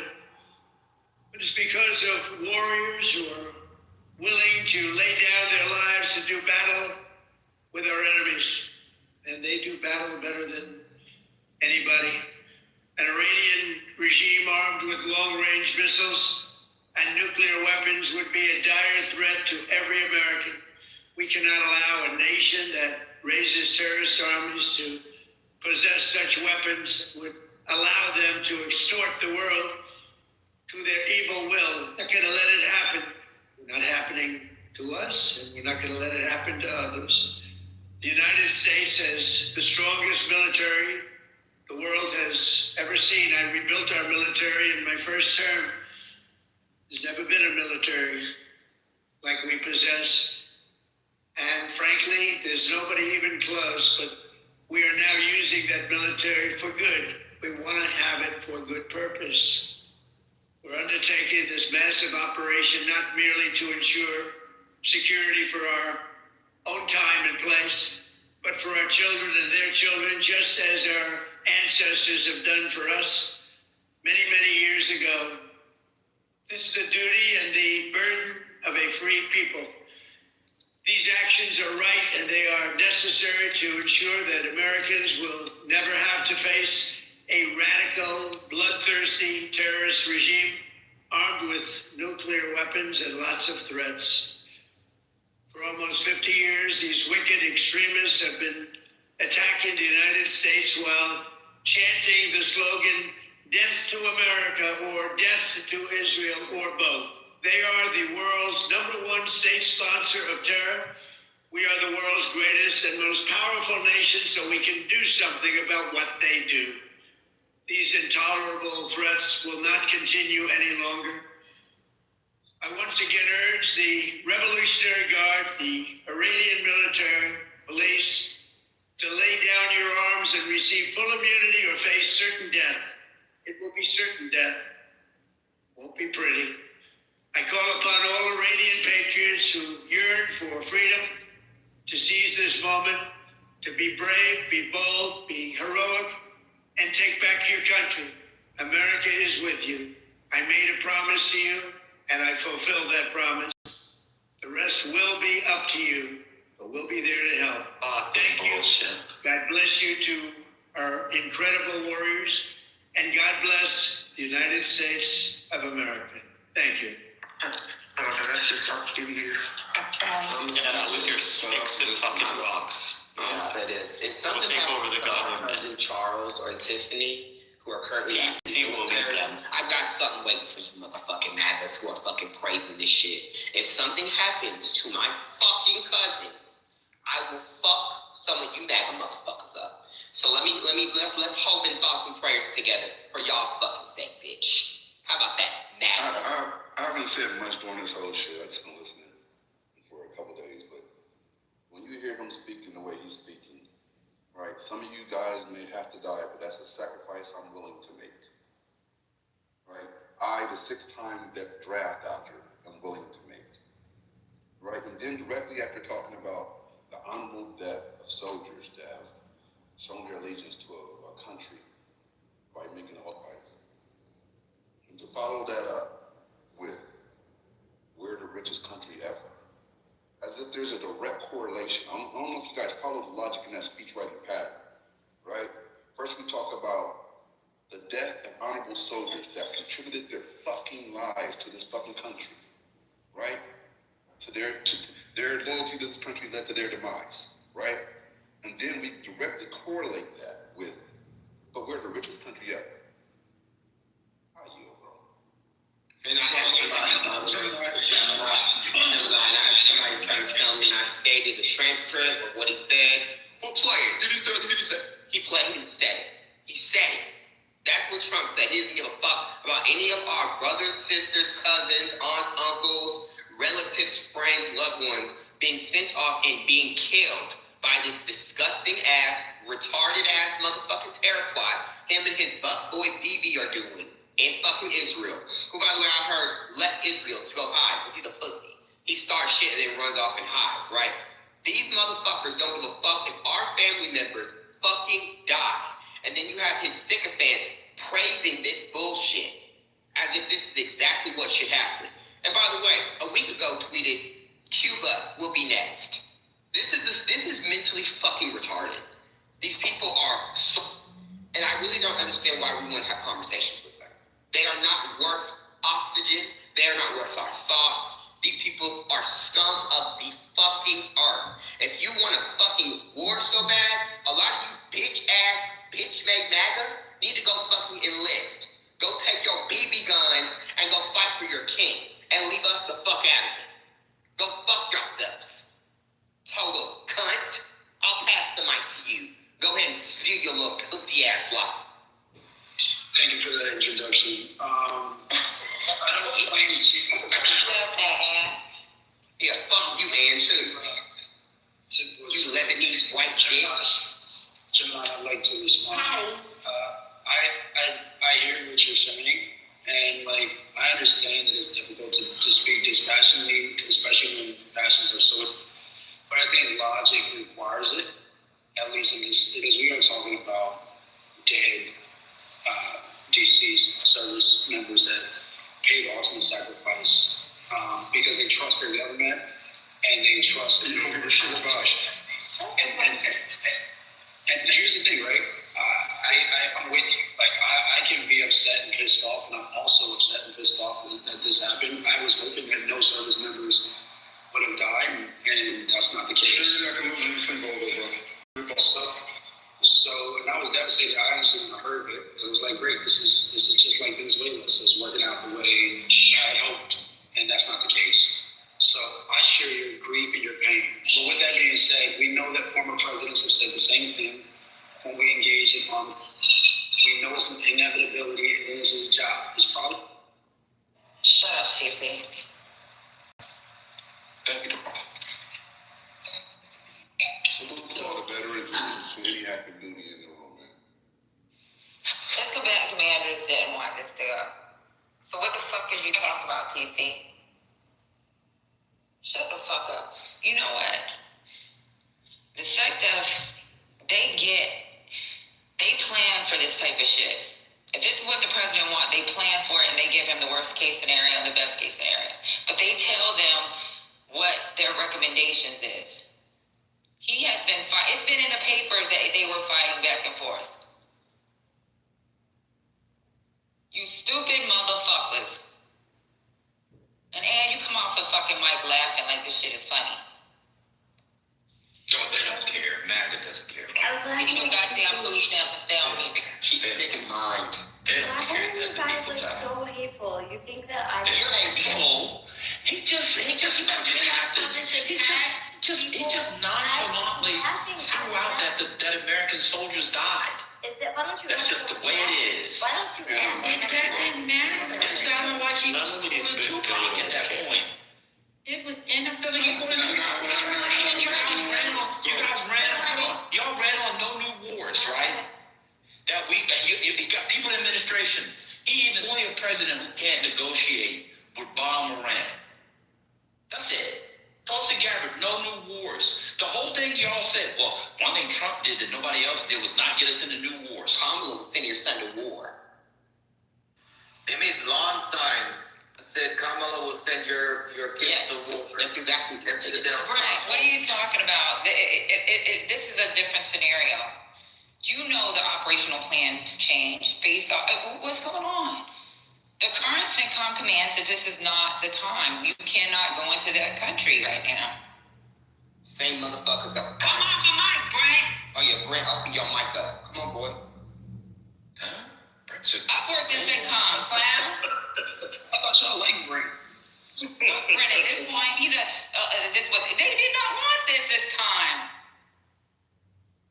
The same people talking about Benghazi, that talked about Benghazi during Hillary's election, are the same motherfuckers talking about who gives a fuck about 3 servicemen dying, who gives a fuck about people dying in Austin, Texas at a bar, who gives a fuck about more death being on the way. Y'all are some pathetic ass fake Americans.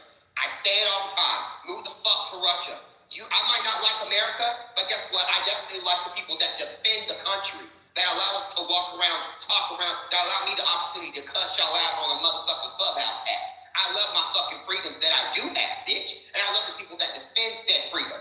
I love my cousin Charles. I love my cousin Tiffany. I love the people that are definitely trying to make something of themselves, while also being able to defend the fucking country, bitch. Y'all don't give a fuck. It's all political fodder for you pussy ass, Libya, Lebanon looking white bitches named Ann, total cunt named TC who's a fake Dominican, and all the rest of you motherfuckers. Fuck you. I'm sick of y'all. Get a BB gun, take your ass to Dick's Sporting Good, ask for one, and then take y'all's boats and take y'all's ass out there and help. Because y'all want to run y'all's mouth so fucking bad and act like none of this is a big deal. Let's put your lives on the fucking line. How about that, bitch? Why don't you go down there and see if we can defend more people from getting shot up by motherfucking crazy ass terrorists, motherfucking sleepy cells? Why don't we do that, bitch? Oh, you're so tough. Yeah, I am tough, bitch. And like I said last time I talked to you, I will get you beat up by my Nisha. You will get beat the fuck up by a real nigga. How about that? Oh, Alicia will beat you up. You will understand what it's like to get beat down by somebody. You are so tough.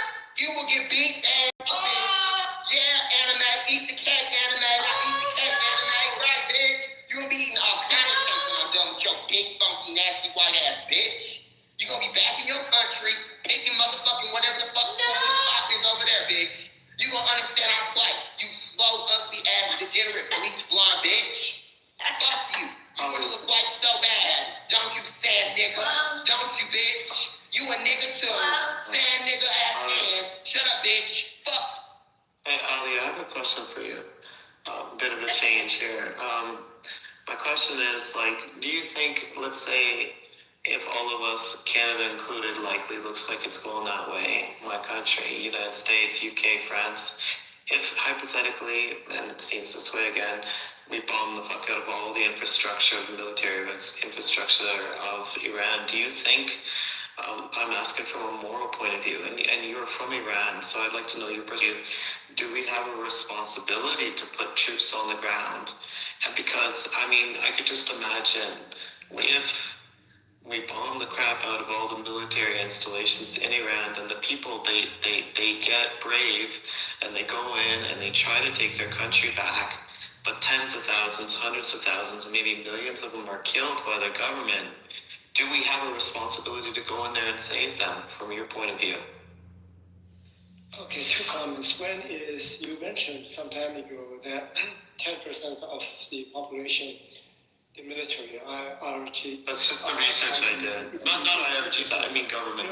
Yeah, okay, well, but I checked this out. Actually, the IRGC, which is the most effective, robust military in Iran, they actually constitute only 0.25. Yeah, 200,000 people, yeah. A quarter percentage of the population. So it's not as if 10 million soldiers with guns. Right. Okay. I know you probably did not mean that, but I think we ought to be a little bit careful about what we say here.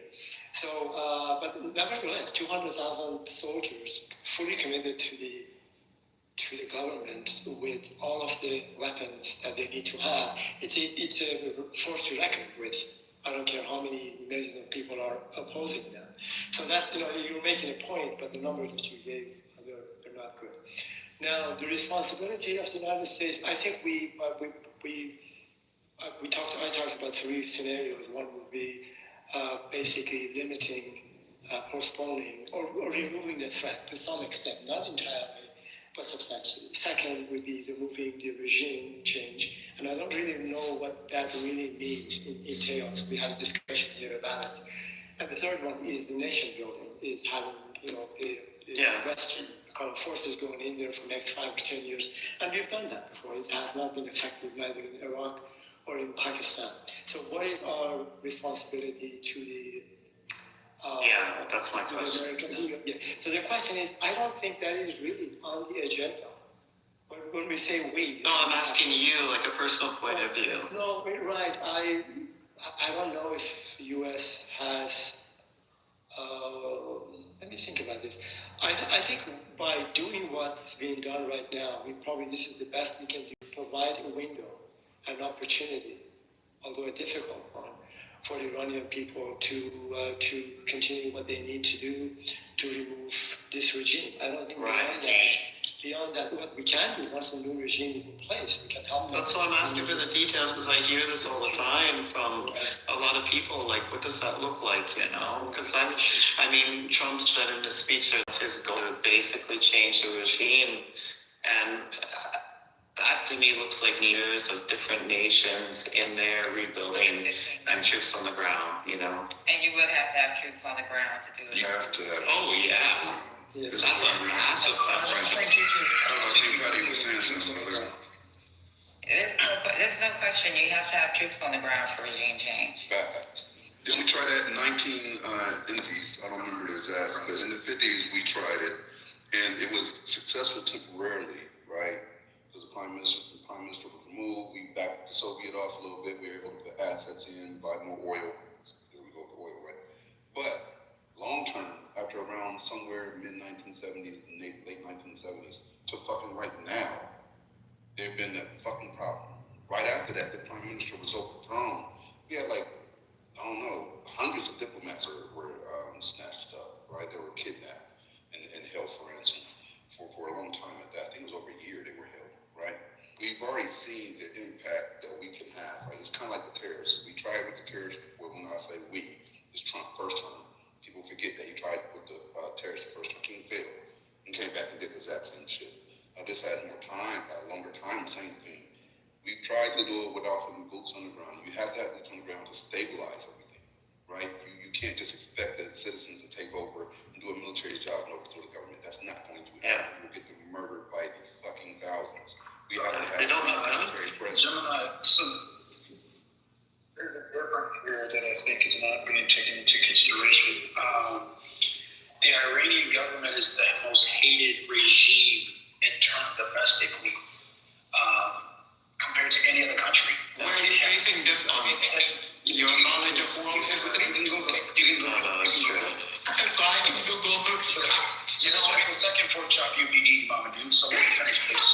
Thank you. Let me finish. So I think that creates a little bit of a difference, Gemini, is that you have a motivators that have a deep-seated, harbored hate for their government, and such that this is not the first time that they went to the streets knowing full well that some amount of them will end up dying, and that's not enough to stop them from going to the streets. I think that has to be taken into consideration. I think it is very likely that with the American military behind efforts on the ground by the citizens of Iran to overtake and overthrow their government, I think the likelihood increases because of those factors. But just because they hate our government doesn't mean they don't hate us. So that doesn't make sense. People literally hate our government more than they hate America. This is my whole point is I have a problem with giving people false hope, like from a moral point of view. I have a real problem with giving people false hope. I know that TC, this is where I completely agree with you. The vast majority, like I used to live in Vancouver, there's got to be 200,000 Persians there. Every single one of them hates their government. It's got to be 1 million Persians in Toronto. Every single one of them. Every time I've ever talked to any Persian, except for on this app, people that probably actually work for the IRGC or something like, whatever, but they all hate their government, and I just hate to give them so much false hope. And as bad as it sounds, like, I don't know, I don't want to sacrifice people's lives, but like the war is taking place in their country. It seems morally wrong to give them false hope and then let them to start to fight against the government and then leave them abandoned and let them get massacred. Somebody wanted to go ahead, you can go ahead. Yeah, just, can I? Sure, go ahead. So, hi everyone. Just wanted to, a few things here. I've been listening, and I think there are a lot of good points moving around, and I lived 26 years in Iran and moved to US, and I've been living here for another 12 years. So 1/3 of my life here, 2/3 of my life in Iran. And I just want to mention, yes, the government is hated. About like 80% of the people, even the people who are religious, not all of them, they hate this government, and they actually blame, the government that people start like not being religious in Iran. So that part is true. Another part that I don't hear anyone talks about, which I think will add more nuance why this investment is being made, because I do agree, Trump or whoever is making this decision, they're not going in for helping Iran or Iranian people. I mean, it doesn't make sense. Why would any country wants to have their dead for other people? It doesn't make sense. But what's not mentioned here is in that region, the whole region, except for Israel, the whole Middle East region, the people of Iran are the single country that the majority of the people are pro-West, pro-US. That's right. And that's the part that is, I don't hear that talk about. So when you look at that, I did just say it. When you look at that, and when you look at the fact that, this is just like an interesting era with China and Russia, and, that's an investment for the US in that region for a country whose people are a natural ally to the US. So that's all I wanted to say. I think that brings some nuance to this discussion. That's so important. Like the Persian people, every person, tell me this is not true, Roy, but they're not religious, generally speaking. Like the Persian people, their history is 5,000 years old. A lot of them view Islam as like an invading ideology into their country. They don't view themselves as natural Islamic people. Like Arabs, their culture begins with Islam. Right? The Persians, they view it as like a recent new introduction to their culture. I can add more nuance. My family is religious, right? So I'm from Iran. My family is religious, and this is one of the most interesting 36 hours of my life, because I grew up. I mean, have you guys watched Jojo Rabbit? I mean, it's kind of about me. I grew up like wanting to see the sky. I grew up like writing poems for the sky. And now I see him, there, and I'm happy, and at the same time, just like emotional turmoil is going on inside me. And my parents still, are unhappy. They're like, I haven't had a chance to speak with them, but like, they see him as still their leader or whatever. But what I'm going to tell you is sizable. I don't know the percentage. It's not beyond 50%. It's not below 20%. Is it the younger people versus the a little bit older people? It's probably urban versus rural. None of those really. I don't think it's like that in the US. So it's there. We don't know, but there is a sizable religious people in Iran, and part of that it took place. It goes back to the grandfather of Reza Pahlavi, who kind of tried to force Islam out of Iran, and it kind of backfired, and there's like a huge, and right now, not right now, but like there is a sizable populace in Iran who are Muslims. And if I look at that, I would say, I don't know exactly, I would say 50% of them are with Iranian people against the regime, because they see this regime as kind of like enemy of Islam as well, and there is 50% of them that they're still with the government and they're still religious. Roy, can I ask you a question real quick? So, and this is my understanding, and if I'm wrong, correct me, because I'm not completely solid on that, so that's what I'm asking. From what I understand, though, like they have already been when I say they, the Iran as a state government has been very suppressive of any protests, like way before this, right? That they would shoot them, execute them, mass imprisonment. Then after they imprison them, do public executions to try to suppress. They would take the internet away so they couldn't really work together. And that they have very strict firearm laws there as well, right? Yes. So if we have that, then how could the USA expect an already suppressed group to topple even a weakened state? So, I mean, I don't see how that plays out. I mean, I'm not an expert, but I have some theories, and I have been reading about this. Here's how it plays out. First of all, you have to pay attention that, once you see, so these people who actually perform these atrocities against Iranian people, these are people as well, right? The reason they're doing this, most of them are not actually because, they love the regime. They're also poor. And they are also, if they don't do it, they might get killed themselves. And if they don't do it, they might not have income for their family, right? So when they look around, they see Khamenei is gone. They see the overwhelming force against this regime by the US, by other countries, right. And they see people cheering. They will mentally be challenged to continue. They will say, hey, things are changing. Let me jump on board. Let me lay down my arm. If you see, Trump says it. No, I follow that aspect. They're going to be. So I mean, that's the hope. But there's so that's the hope. that's the hope.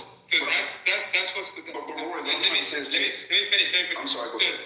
So that's what's theory here. I think everyone's theory here is that they're going to be overwhelmed and they want to kind of jump on board, and people will come to street, and there is,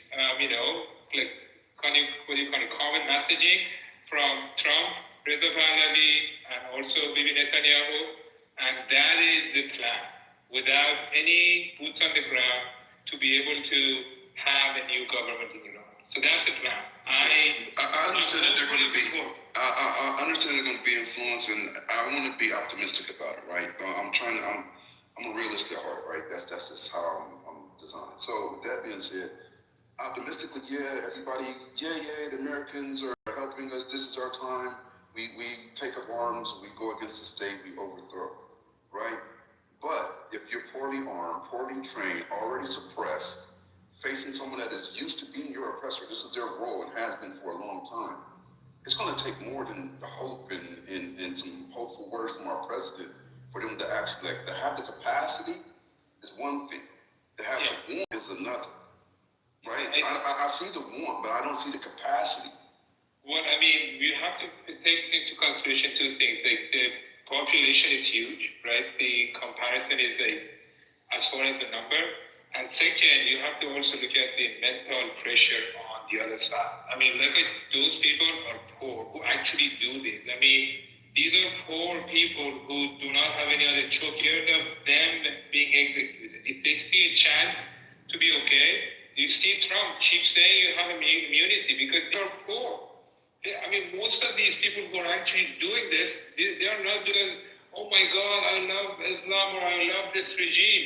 They have no other choice. This is like a fucked up situation that has created this situation. If you ask me, those people who are actually shooting Iranian, those are some type of victims as well.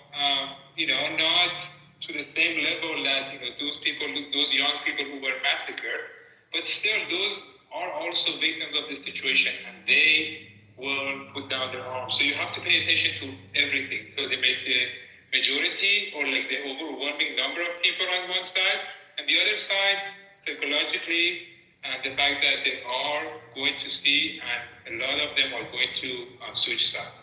So that's the theory. Sure.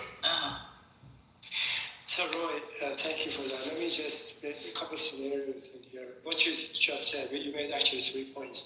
The very first one, it is highly possible that individual could be a Muslim, a good Muslim, or a Muslim, but not necessarily be supportive of the government. I mean, they're not mutually exclusive. They could be separate things. So it's the population of Iran, I think about 95% or more are Shia Muslims. And the religion being there for a long time, 1400 years, and so it's deeply rooted in the in the culture and the spiritual kind of way of life in Iran. I think you mentioned about your parents as well too. So it is possible that the religious people, whether culturally religious or seriously religious, they keep the religion but not be supportive of the government. I think that's people often people often mix this thing, and that's good to separate that.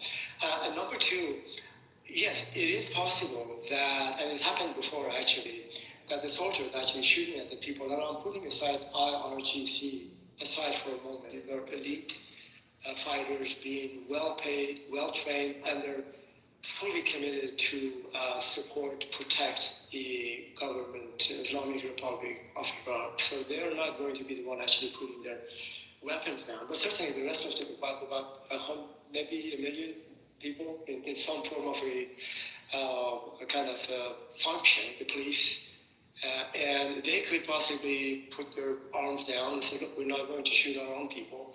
And now we understand the times are changing, and our sustenance, it may not come from the government, so there is a hope to join the people and of their armed way.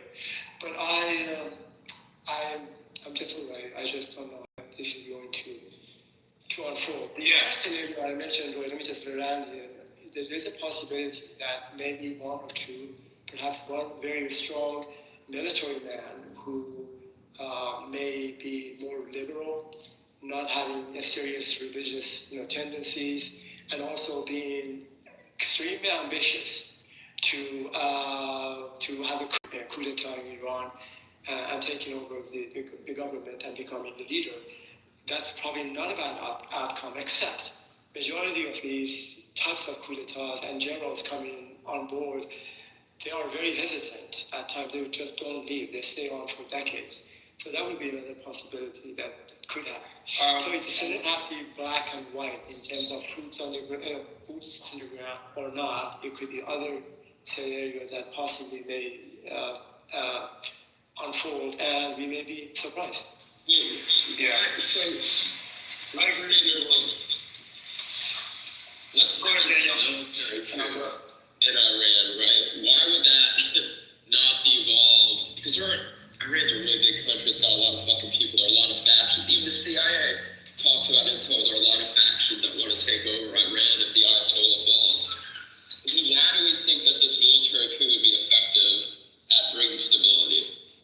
No, I didn't say that. I'll just say that's one possibility. It could be a coup d'etat. Yeah. And I'm not quite sure. And we know, let me land in here. I'm really interested in what you have to say. What I'm trying to say is that, let me just land in here, that when we have these types of situations, not all the time, but mostly, the generals come on board, take the leadership, and they won't go away. We've seen it happen in particularly Middle Eastern countries. So that's an outcome and brings some stability, actually. But anyway, Roy. Yeah, thank you. I think when I'm looking at this scene, I have my hope for one scenario, but when we want to kind of see what's going to happen, we can look at the outcomes and see who have the agencies here. The four players here are U.S., Israel, people of Iran, and this regime. I don't see any other player. Even China and Russia have backed out. It used to be different, in the last few times that there were uprising, they were more involved. So these are only four agencies. And when you look at messaging from US and Israel, they're trying to increase the agency of Iranian people. So that's the messaging that is coming, and the agency of Iranian people started to take place. It's very important, the fact that it is common ground as far as what Iranian people want. What Iranian people want is a transition government shown by what they chant in Iran and Iran. They want this guy, Reza Pahlavi, is the son of the last king, to do the transition power. And if you listen to everything this guy says, as far as what he presents, as far as a legit transition government. So he's saying all the right things. He's doing all the right things. His messaging is very consistent, right? So when you look at these agencies and you see the other two powers, which is Israel and the US, are trying to give agencies to Iranian people,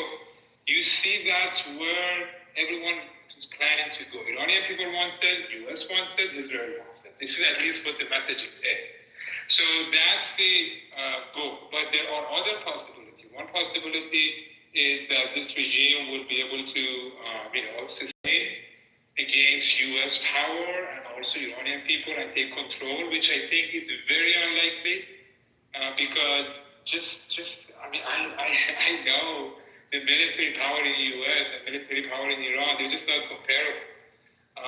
And another scenario is what you're saying, Ali, which is about, kind of this regime kind of like forced him to change itself enough so it will be able to create a possibility that Iranian people, Israel, and the U.S. will accept it. So U.S. or Trump might be able to walk away because Trump, we know, he wants quick wins. He wants win that looks good on Twitter. That's what he wants. But we are forgetting about the fact that Israel and people of Iran also have agencies here. And the U.S. have started giving agencies to people of Iran. So when we look at these two elements, they're not going to want that. And they're going to want to bring it back to the other, which is Iranian people bring this Reza Pahlavi guy for transition government. So if I were to bet, I have been looking at the betting market a lot just as a way of validating the news. I would never bet on this, but if I were to bet, I would bet this is around like 60-70% odd that Reza Pahlavi is going to come and do the transition government. Just by what I'm seeing. How do we do that when I'm on social media, I'm on several social media platforms, and I'm being bombarded with posts of Iranians that are still chanting death to America. How do we deal with that? So the way you deal with that is that these are not Iranian people. These are people who have been paid by the Islamic Republic. So, like, these Islamic Republic have access to Iran. They're paying, hold on. You're telling me that they're paying millions of people? They're not millions. These are like, I don't know, however many they have. They have like multiple accounts. And they have AIs. No. Oh, it's AI. Oh, so it's not people in the street, it's AI. No. I mean, if you have gone to Iran, I mean, when you walk in Tehran, you know everyone fucking hates the government. You know everyone is pro-you. I mean, you don't even need to think about it. If you walk in Iran, so it's like so different. They pay to create this. They like spend money to create this illusion that people of Iran hate US. That's not true at all. And that's why I didn't say that. I didn't say that. I said there seems to be a large population of people in Iran that still do not have love for America. So how is that supposed to be dealt with? You're acting like it doesn't exist when it does. So let me tell you the numbers, right? So there is a guy who does polls in Iran. They call and do this kind of stuff. And he has been doing it every couple of years. And the numbers of people who support this regime, the last time he did it, which was for Mahsa Amini time, it was about 12%, right? So 12%, and then the rest, the majority of the people are for changing this regime. And there is like 10% who says maybe fundamental change could be the way to go. So these are the numbers that have been calculated out of the numbers that one second. Hold on, I'm talking to him. Hold on, I'm talking to this gentleman. Hold on a second. Because we're a room of facts and data. You're saying there's this guy and he has data. And who is this guy?